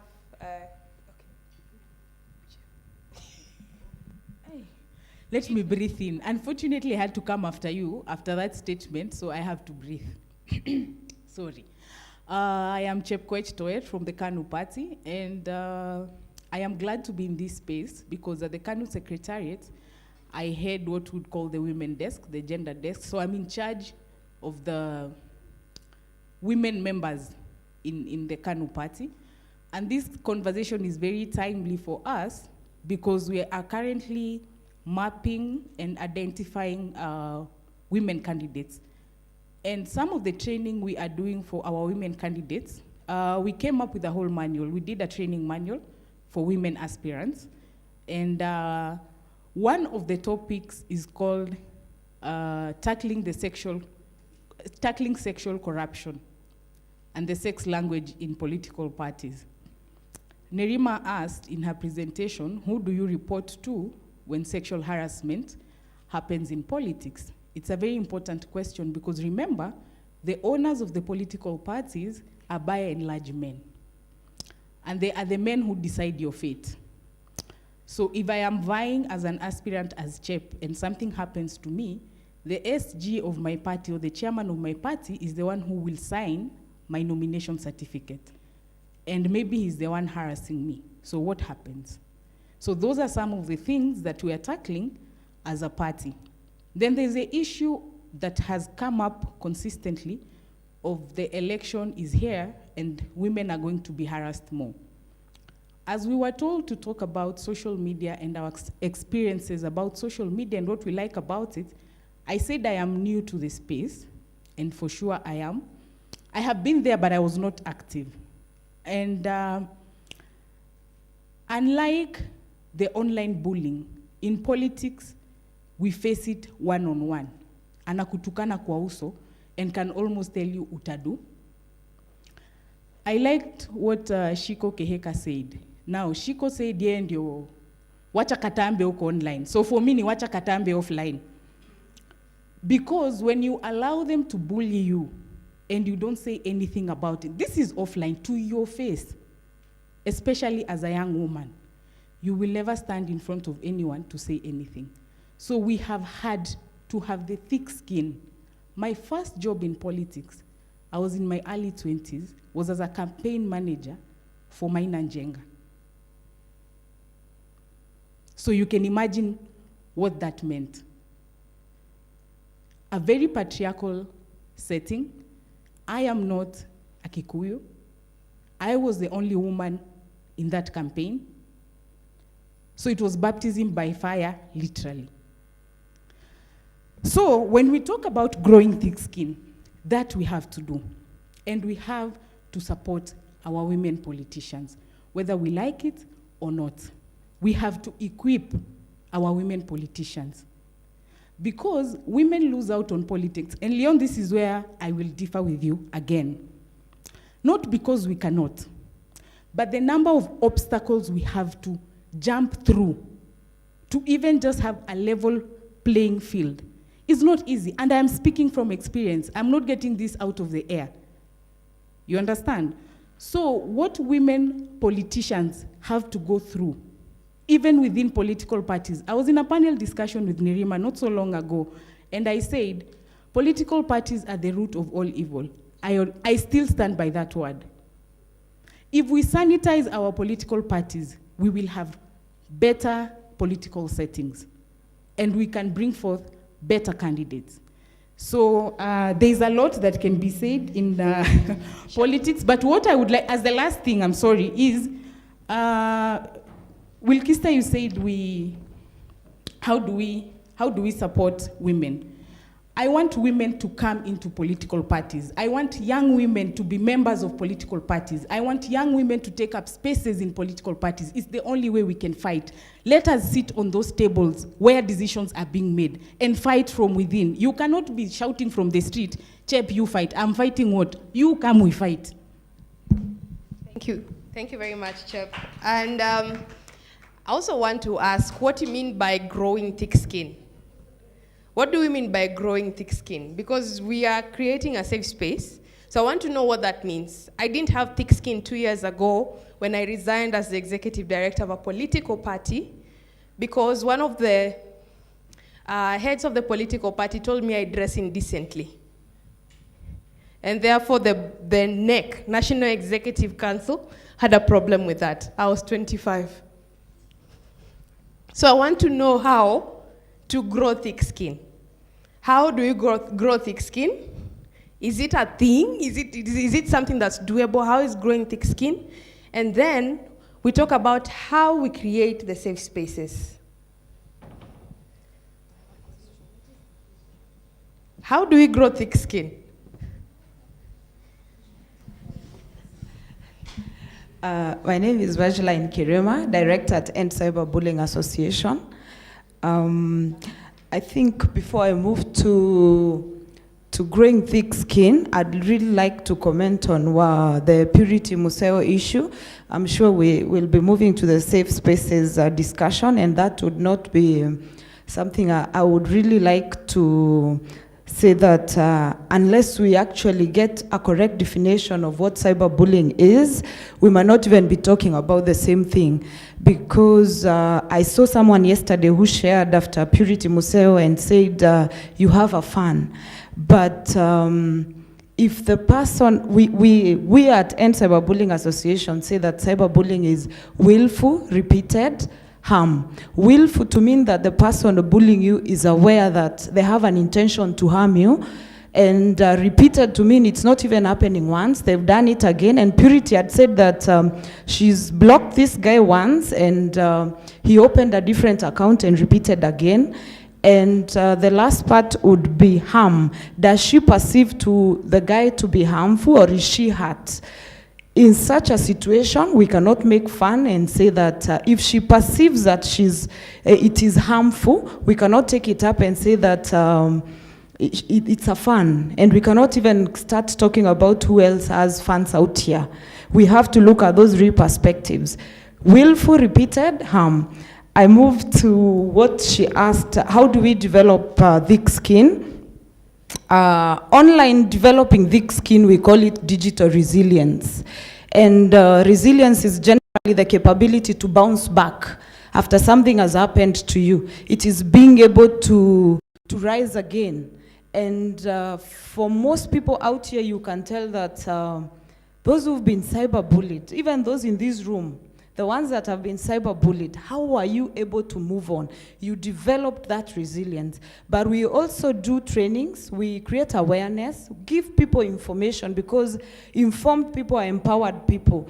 And once they're empowered, they'll be able to build the resilience to rise above issues that come up online. And I still remember something he said, that women also bully women.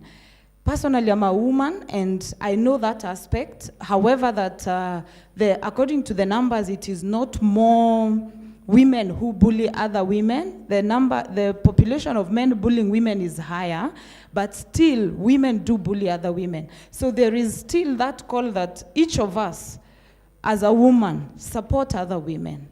As we look at creating an army, I believe today we'll be looking at that perspective of standing up for ourselves. Thank you. Thank you. I'll move from that table because it's had a lot of opportunities.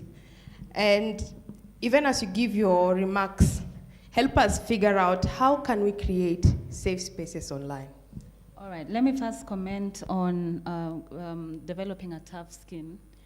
I don't believe that we need, I mean, I don't even like the word tough skin. I don't like the word resilience, especially when women are being referred to. But this is what I will say about creating like a resilience or a tough skin. It comes in community. You can't get used to being bullied. You can't get used to being torn down and being destroyed, and then you develop a tough skin against that. What happens is you become wounded and you become traumatized, so you don't develop resilience by being constantly bullied. The strength comes from numbers, the strength comes from community. When you know I can say something and someone will back me up, I will give my opinion and there will be someone who has my back. Or even if I say something and I'm bullied, there's somewhere I can go offline to kind of recover. So you don't develop a thick skin. What you have is a community, somewhere you can go to and people can hold you and people can support you and people can even fight for you online and even offline. So yeah, you don't develop, you build a community. All right, thank you. So I think that is already going into the discussion. I hope the hands that are up are tackling the question, how do we create safe spaces online in the interest of time? I'll give him first. Yes. Thanks a lot. So first, I think I'd say that this whole session has been very enlightening for me. I think as a man, I've been assuming a lot of things, So Twitter, I see a lot of people getting trolled, and I avoid it. So I'm an avoider. So if you lash out at me, I'll, block you and move on with life. But in terms of how to create safe spaces, so I have a friend on Twitter called @Bribel11. I think most might have seen him getting trolled, and it was a very low time for him. So he posted his girlfriend. There were trolls about the girlfriend cheated on a certain date, and just some character, right? So your girlfriend was with me on this date. She told you she was elsewhere. So that really took them down as a couple. And for my friend, it was a really hard time for him because he's like, all these people don't know me. They don't know my girlfriend. They don't know our relationship. So why are they doing this to me? But that said, I'm also a believer of each one teach one. So today I've learned something. I've learned that it's best to, fight. I may not be as good as Shiko in terms of being a militia, but I'll try, okay? And when it comes to men, I think there's also the aspect of when you're friends, you let things slide a lot, and that sort of builds up into something else. So for example, when you hear someone make a sexist comment, you avoid it or you don't raise it, but increasingly, people are starting to, call each other out and be like, yo, that's not cool, stop doing that. Because she's also a human being and there's something she would prefer for you to treat her with dignity and respect, just as you should be treated. So we could start within our families with, our brothers and, sisters in terms of just telling them, it's kind to not be rude online with someone you don't know. With our friends, and it's something that, from today, I think I would purpose to do a lot more of, because most of the times I just go under a rock and be like, well, it's not my business, move on. Thanks. Thank you, Robbie. So be your brother's keeper in a positive way. Eh? Men should stop supporting their friends' bad decisions. Sindio? Yeah. Mine is a concern, just to add on to what Leon said, in terms of us also speaking about some of the things we haven't mentioned.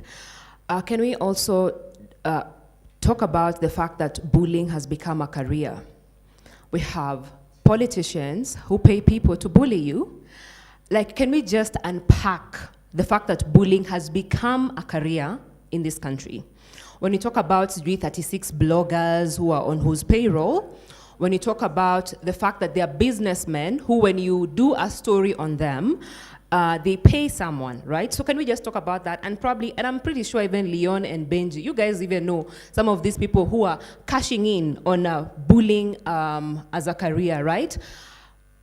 Why don't we call them out? Some of these 36 bloggers, there are people who will tell you, oh, those ones are number 2's bloggers, that's number 1's bloggers, number 3's bloggers, whoever. The fact that we're even comfortable discussing, having that discussion, saying, this one is so-and-so's blogger. Why are we allowing bullying to remain as a career in this country? That is one. And then lastly, briefly, just to add on to what he has said, I think we are in public spaces where people say some of the most sexist things, even in a party. Because the offline space is what actually comes onto the online space, right? You're in a party, someone says something funny, a girl is pressing, someone makes a very sexist comment, and we don't do anything about it. So I think for me, it is more of, if we begin being firm and calling things out in our offline space, then that person who's toxic in the offline space will find it hard to go in the online space with the same comment. But we have to be firm, because where you can have influence in a most powerful way, it's amongst your very inner circle, right? So call out people in your particular circle, call out people who, because shame has also become a product in the marketplace. If today I put a story on Nerima, and I say, see who Nerima was with on Sunday, you know how many guys will click on that? Some of these bloggers who are out here, they're cashing in on shame. And the people who are being shamed the most in this country are women, and even globally are women, right? They get the most hit because of selling shame. And then they go to companies and say, you know what, I get 1 million hits in my blog. I get 1 million hits in my tabloid. You're getting 1 million hits because you're selling shame. So shame has become a product in the marketplace, and the people who are being shamed the most are women. So even people who've made that a career, let's just call them out. Thank you, Bina. And I think there's also the space of ethics in blogging, because it is a career, yes, and influencing in the online space. So there's a space of ethics. So Shiko, and then Leon, and then we have final remarks. Mark, was your hand up? And then we have, we wrap up with what strategies we can use to create safe spaces online. So one, I think we must also look at online spaces as a marketplace. And kwa soko, kuna wenda wazimu wake.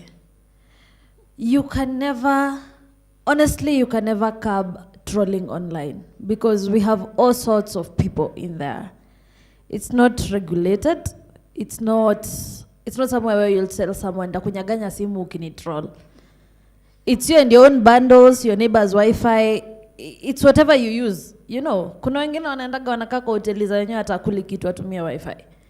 Because that is what it is. And as the digital platforms are evolving, this is bound to even get worse. And I think when you have the conversation about developing thick skin and also creating a community around you, I think the most important thing is having people you know can always come in and come through for you. But the most amazing thing that I've learned online is having facts. When you have your facts, those kids have nothing. They don't even know how to argue with you. So just have your facts right, stand for what you believe in, stand for what you know is right. And at the end of the day, like those kids, when you meet them on a normal day, because I know someone who was paid by Ezekiel Mutua to troll me is in my DM right now asking me for a job. So I'm here like, kwani umesahau lilipo ile siku nitukane, like what happened? But it's about just knowing that these kids will always be there. We are getting more from high school that are coming in. They're going to learn how to use Twitter, and this is the first thing they're learning. So it's up to you to just know. We've been created as women where we always cave back when attacks are coming to us. I'm not saying we all become malicious, but it's a good thing. Let us just realize that we have a voice, and whether we like it or not, trolls will be there. And it's up to us to say, this is my community. If I'm advocating for something, plan. They are planned, they have a team, have your own team. Thank you, Shiko. Leon? Thank you. I saw about developing a thick skin. So what we basically mean by that is, how do you actually be tactical enough to understand that in these spaces, these things happen?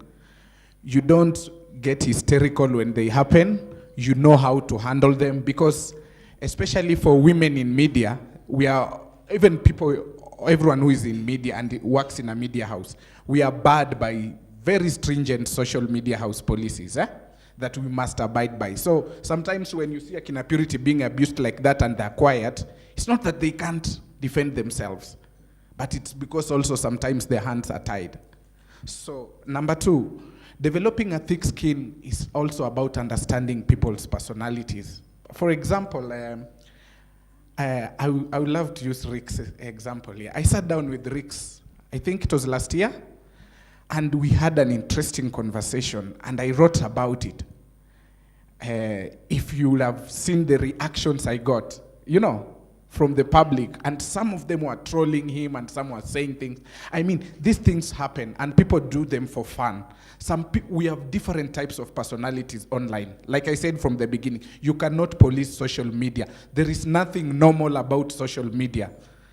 And then, number 2, when you look at bloggers, let me address bloggers and how they supply their content online.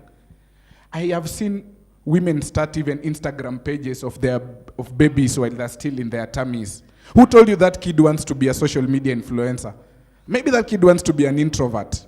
Some of you put yourself also in those positions. And I'm not saying, I'm telling you to be smarter with the way what you expose, what you share about your life. For example, if you look at Julie Gishuru, go through her Instagram page, you will never find the face of her babies there. Anaonyeshanga tu kisogo peke yake. She's not mad. She knows how to navigate because she's been in these spaces. And there is no harm in being smart enough and in protecting yourself. It doesn't mean you're weaker. It means you're using a different approach in fighting these issues. Yeah? That's what we mean by you developing a thick skin. And then, most of Edgar Obare's fans are women. How does Edgar get his content? It's you who give Edgar Obare that tea, isn't it? You expose fellow women who's sleeping with who's doing what. You expose them to cyberbullying. And then you'll come here and start complaining, oh, women are being cyberbullied, when you are actually aiding that process. Like I said also, that statistic of women who participate in bullying fellow women, looking at dress yenye huyu amevaa unasikia kawaru, you say mean things, all those things. I mean, I remember when Shiko was starting, one day she came to me crying, she was putting up tribeless youth, and Akihika talking about people being tribeless, and they were descending on her. And then we sat down, we thought, how can we navigate it and develop a strategy whereby it works and we go about it. And she's one person I'm proud of, and that she's accomplished. But at the end of the day, it's up to you and what the decision that you make. Thank you. Okay, so Leon throws it back to women, right? So it's up to you and the decision that you make. Bolo, keep it short. I shall try. I am a politician, but I will try and obey. I'll quickly go to the question of how do we create safe spaces. One, I think this conversation shouldn't just be limited to individuals and the militia we are creating. Let's take it to organizations. One, I have seen or noticed that there is normally a quiet, quote unquote, war, for lack of a better word, between the CSO space and the political space. So you find the actors there then begin to tear down each other. Okay? So that's why I'm saying let's take it beyond individuals and put it into organizations. Let's invite, let's have a cross-sectoral discussion on the same. Two, I feel like we need to have a discussion on post-bullying. I've seen women, young women, who are bullied, who are trolled online, and the next time someone else, man or woman, is being bullied, they are the first ones to bully the person. Some say it is, a coping mechanism for victims. Some say they want to just, go ahead and exert the same heart. So let's have a conversation on post-bullying. How do we handle these victims? How do we ensure that they still maintain their personality? And as Janet was saying, even for her, she had to say, no, this is not me. So let's have a discussion on that. What do we do to young women post-bullying? We need to also discuss about the militia that we are creating. a lot of times you find that if I have, say, okay, I'll give an example. In 2019, there's a young woman who was bullied online, and I really came out to defend her, not knowing the facts. But for me, it was, because it was a sexual kind of scandal, it is her choice. Let's keep out of it.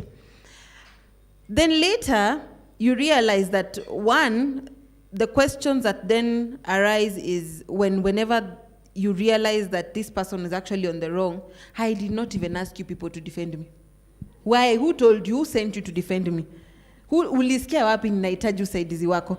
You know, so I think even for those, even as we are creating a militia, we need to be honest with ourselves and say there are times we will actually come to the aid of someone being trolled, and they will bite our hand, and we will realize they are the ones on the wrong. So we need to have a conversation as to how as we are creating this militia, how do we navigate certain incidences? And lastly, I think I will differ a little bit with some of the comments that were said.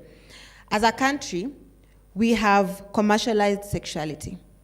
I mean, it's what sells. We have commercialized gossip. We have commercialized, trolling. So as an entrepreneur who is trying to sell my tomato sauce, and it's not going, and I have 7 kids I need to feed, and I am seeing that Edgar Obare's wall is what is selling, I will give him that money to continue, So we need to also talk to the citizens so that they then steer away from giving clout to such conversations and give clout to more progressive and objective conversations. That way there's a ripple effect, and that's why I said we need to include even the business community. How can we bring them on board to this conversation so that they stop giving the muscle to some of these organizations that really, really encourage the bullying and the trolling? I think that would be my contribution.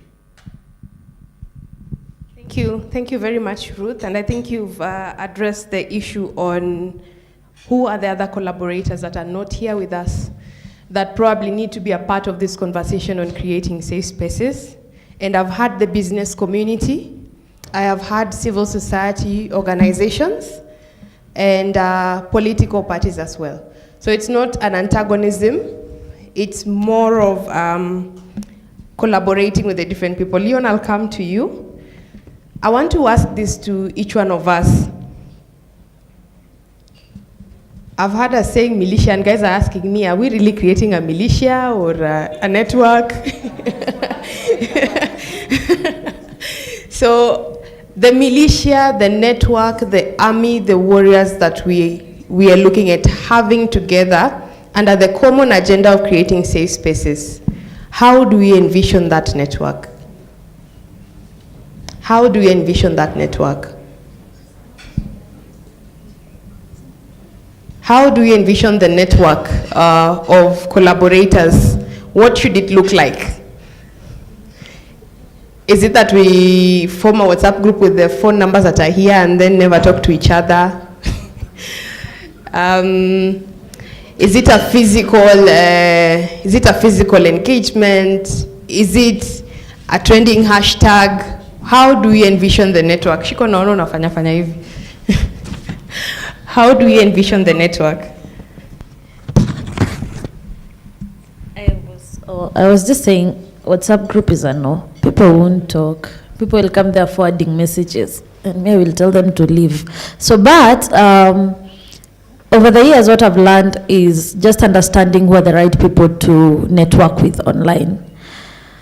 I worked with Jumia Kenya for the last 5 years. And one of the biggest thing, and I think our biggest achievement, was setting up a strategy where if you bully someone online, you're not part of our social media team.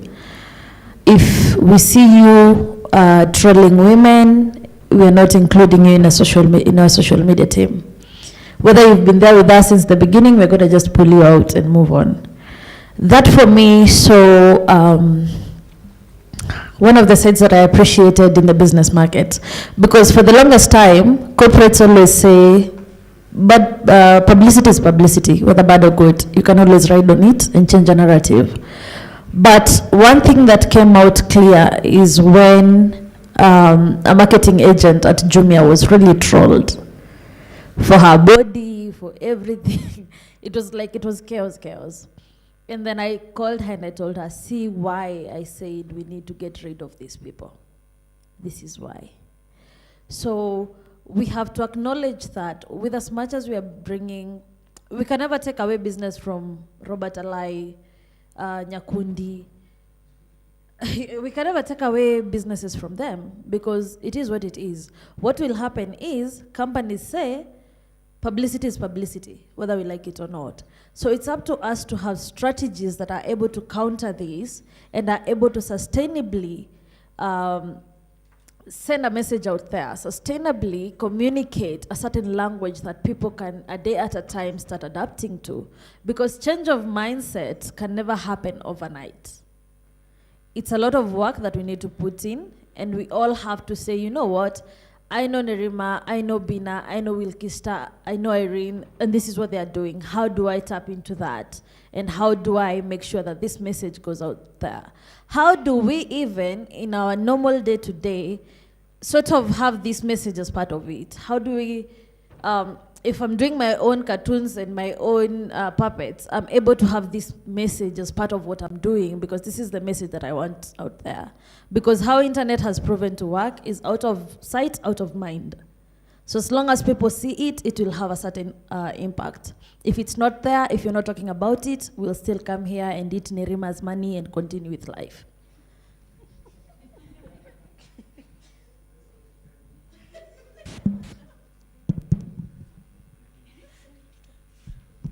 Thank you. I think just as we wrap up, is to say that I've noted some things down and I can already see a strategy. As much as we're talking about the online, there's something that will also have to happen simultaneously offline.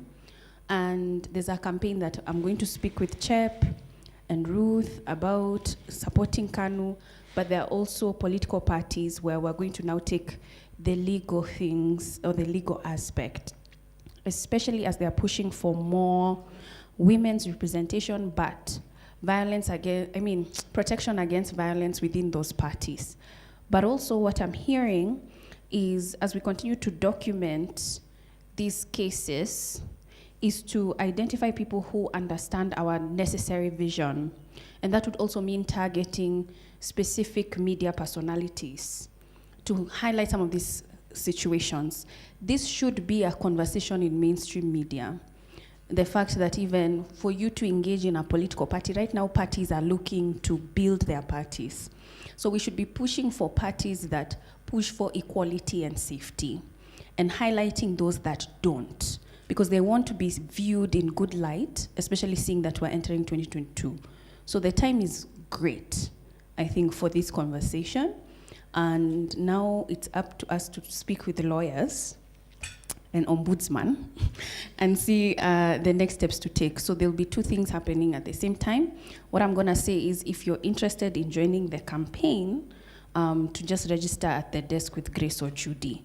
So that way I know who is interested and wants a targeted approach. Because I don't want to work with people who have no vision. Certainly, Nerima. Frida? Thank you. So for me, I'm just thinking in terms of what creative strategies can we use to attract young people? Just the way she said, using puppet, but how can we make it per se sexy or rather creative for young people to join in? Because people, as you said Edgar Obare, they create business because they have tea that people are interested. So what strategies can we use to make this whole thing interesting for young people? So maybe we think about it in that terms. Yeah.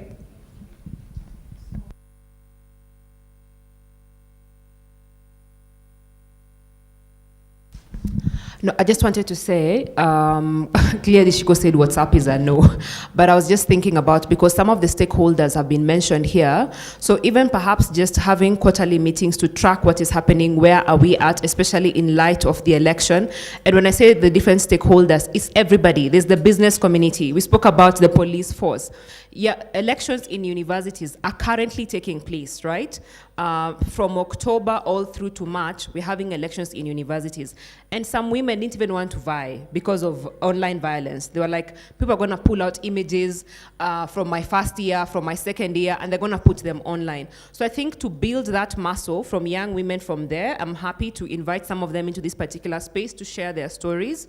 So to build that muscle from out, from that space, all the way up. So for me, I would say quarterly meetings with the different stakeholders so we can also hold them accountable. Thank you, Bina. To answer your question, I think the first thing we need to do, and we were just discussing, is we need to expand social media spaces to include each other. And that's why I like the exercise that you did earlier on. Because if, for example, Nerima posts a photo and says, I was with so-and-so, you will most likely be sure she will be with the Bina and Wilkista. And so then, you know, or Shiko for that matter. So then you know they will be amongst the first ones to defend her. And because people have already known that this is the crew that will come for her, they will be prepared for you. But what happens if Nerima posts the photo? Because a lot of times these trolls use free Facebook. So you can imagine our only photo, then they realize that the usual crew is not there. It is Marjolene, for example, that is in. You know, it sort of takes them aback, and it isn't that pressure more often than not. Two, I think we need to create a hub of information even as we are building this network. Janet spoke about just telling people that you can choose certain words that you don't want to see. You know, you can filter them out. So you can imagine there are a number of people that didn't know. I didn't know that. Let me start with myself.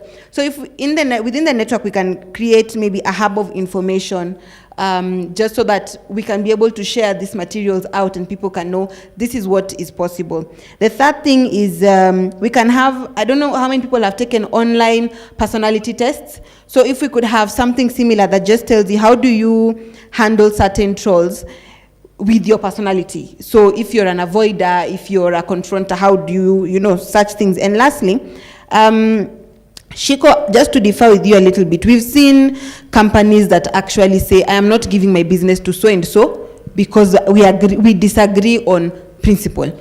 Lifestyle products will say, so-and-so can never be my brand ambassador because of 1, 2, 3, and 4. And that's why I'm saying it's very important to bring the business community on board, because then when they begin to understand the depth of the conversation and how it affects their products.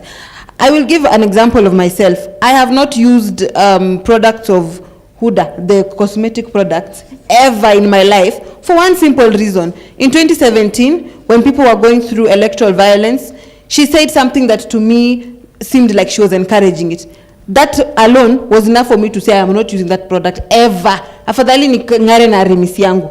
You know, so I think these are some of the conversations that we need to have and be very real about it. Yeah.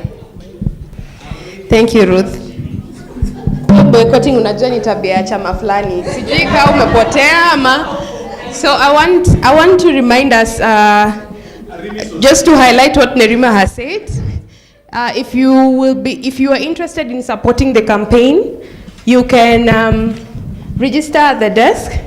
Just leave down your name, phone number, and email address. So Judy is there with Grace. You can register there.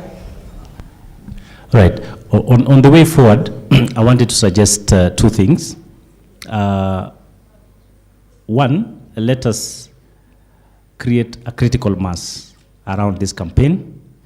And I would like to ask the director to speak to my director to get the first battalion. We have 800 strong.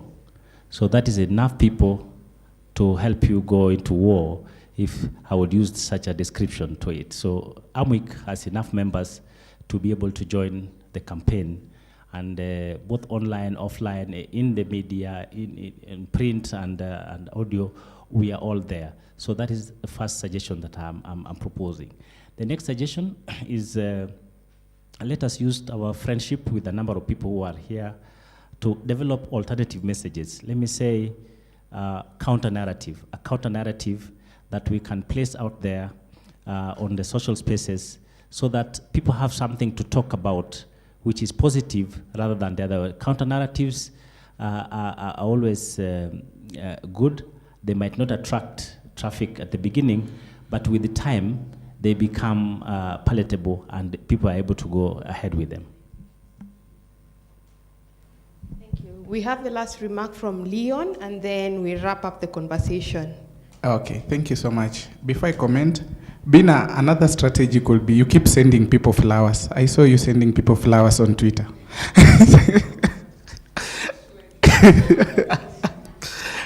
Okay.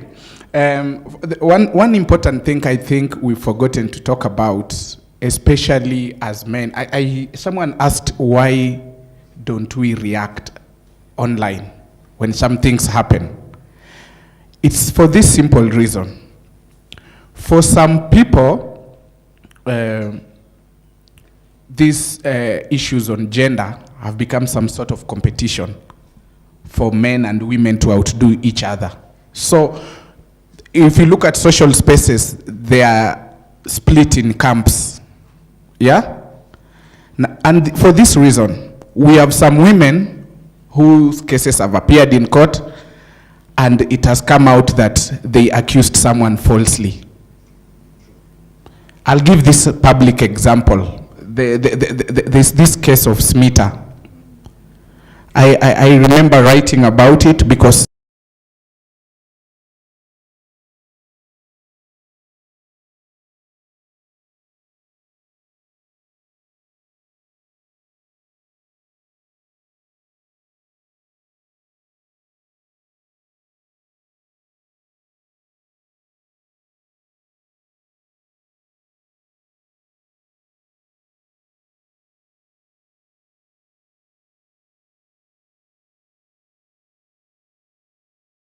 justice. It paints a very bad picture. So what Shaija decided to do, she went and said the court is against her. She started out trolling me. She even involved Martha. Then I woke up, I found Martha Karua tweeted me this long tweet. And then when I called and we had a conversation, she actually checked. And then she again came to apologize. So those trolls will make you look bad. So before you jump on any conversation, even I see Nerima dodges. There's some conversations she dodges. She goes under. So otherwise, I think we are better together. So thank you very much. Oh, and I'll bring Amelix to meet Nerima next time.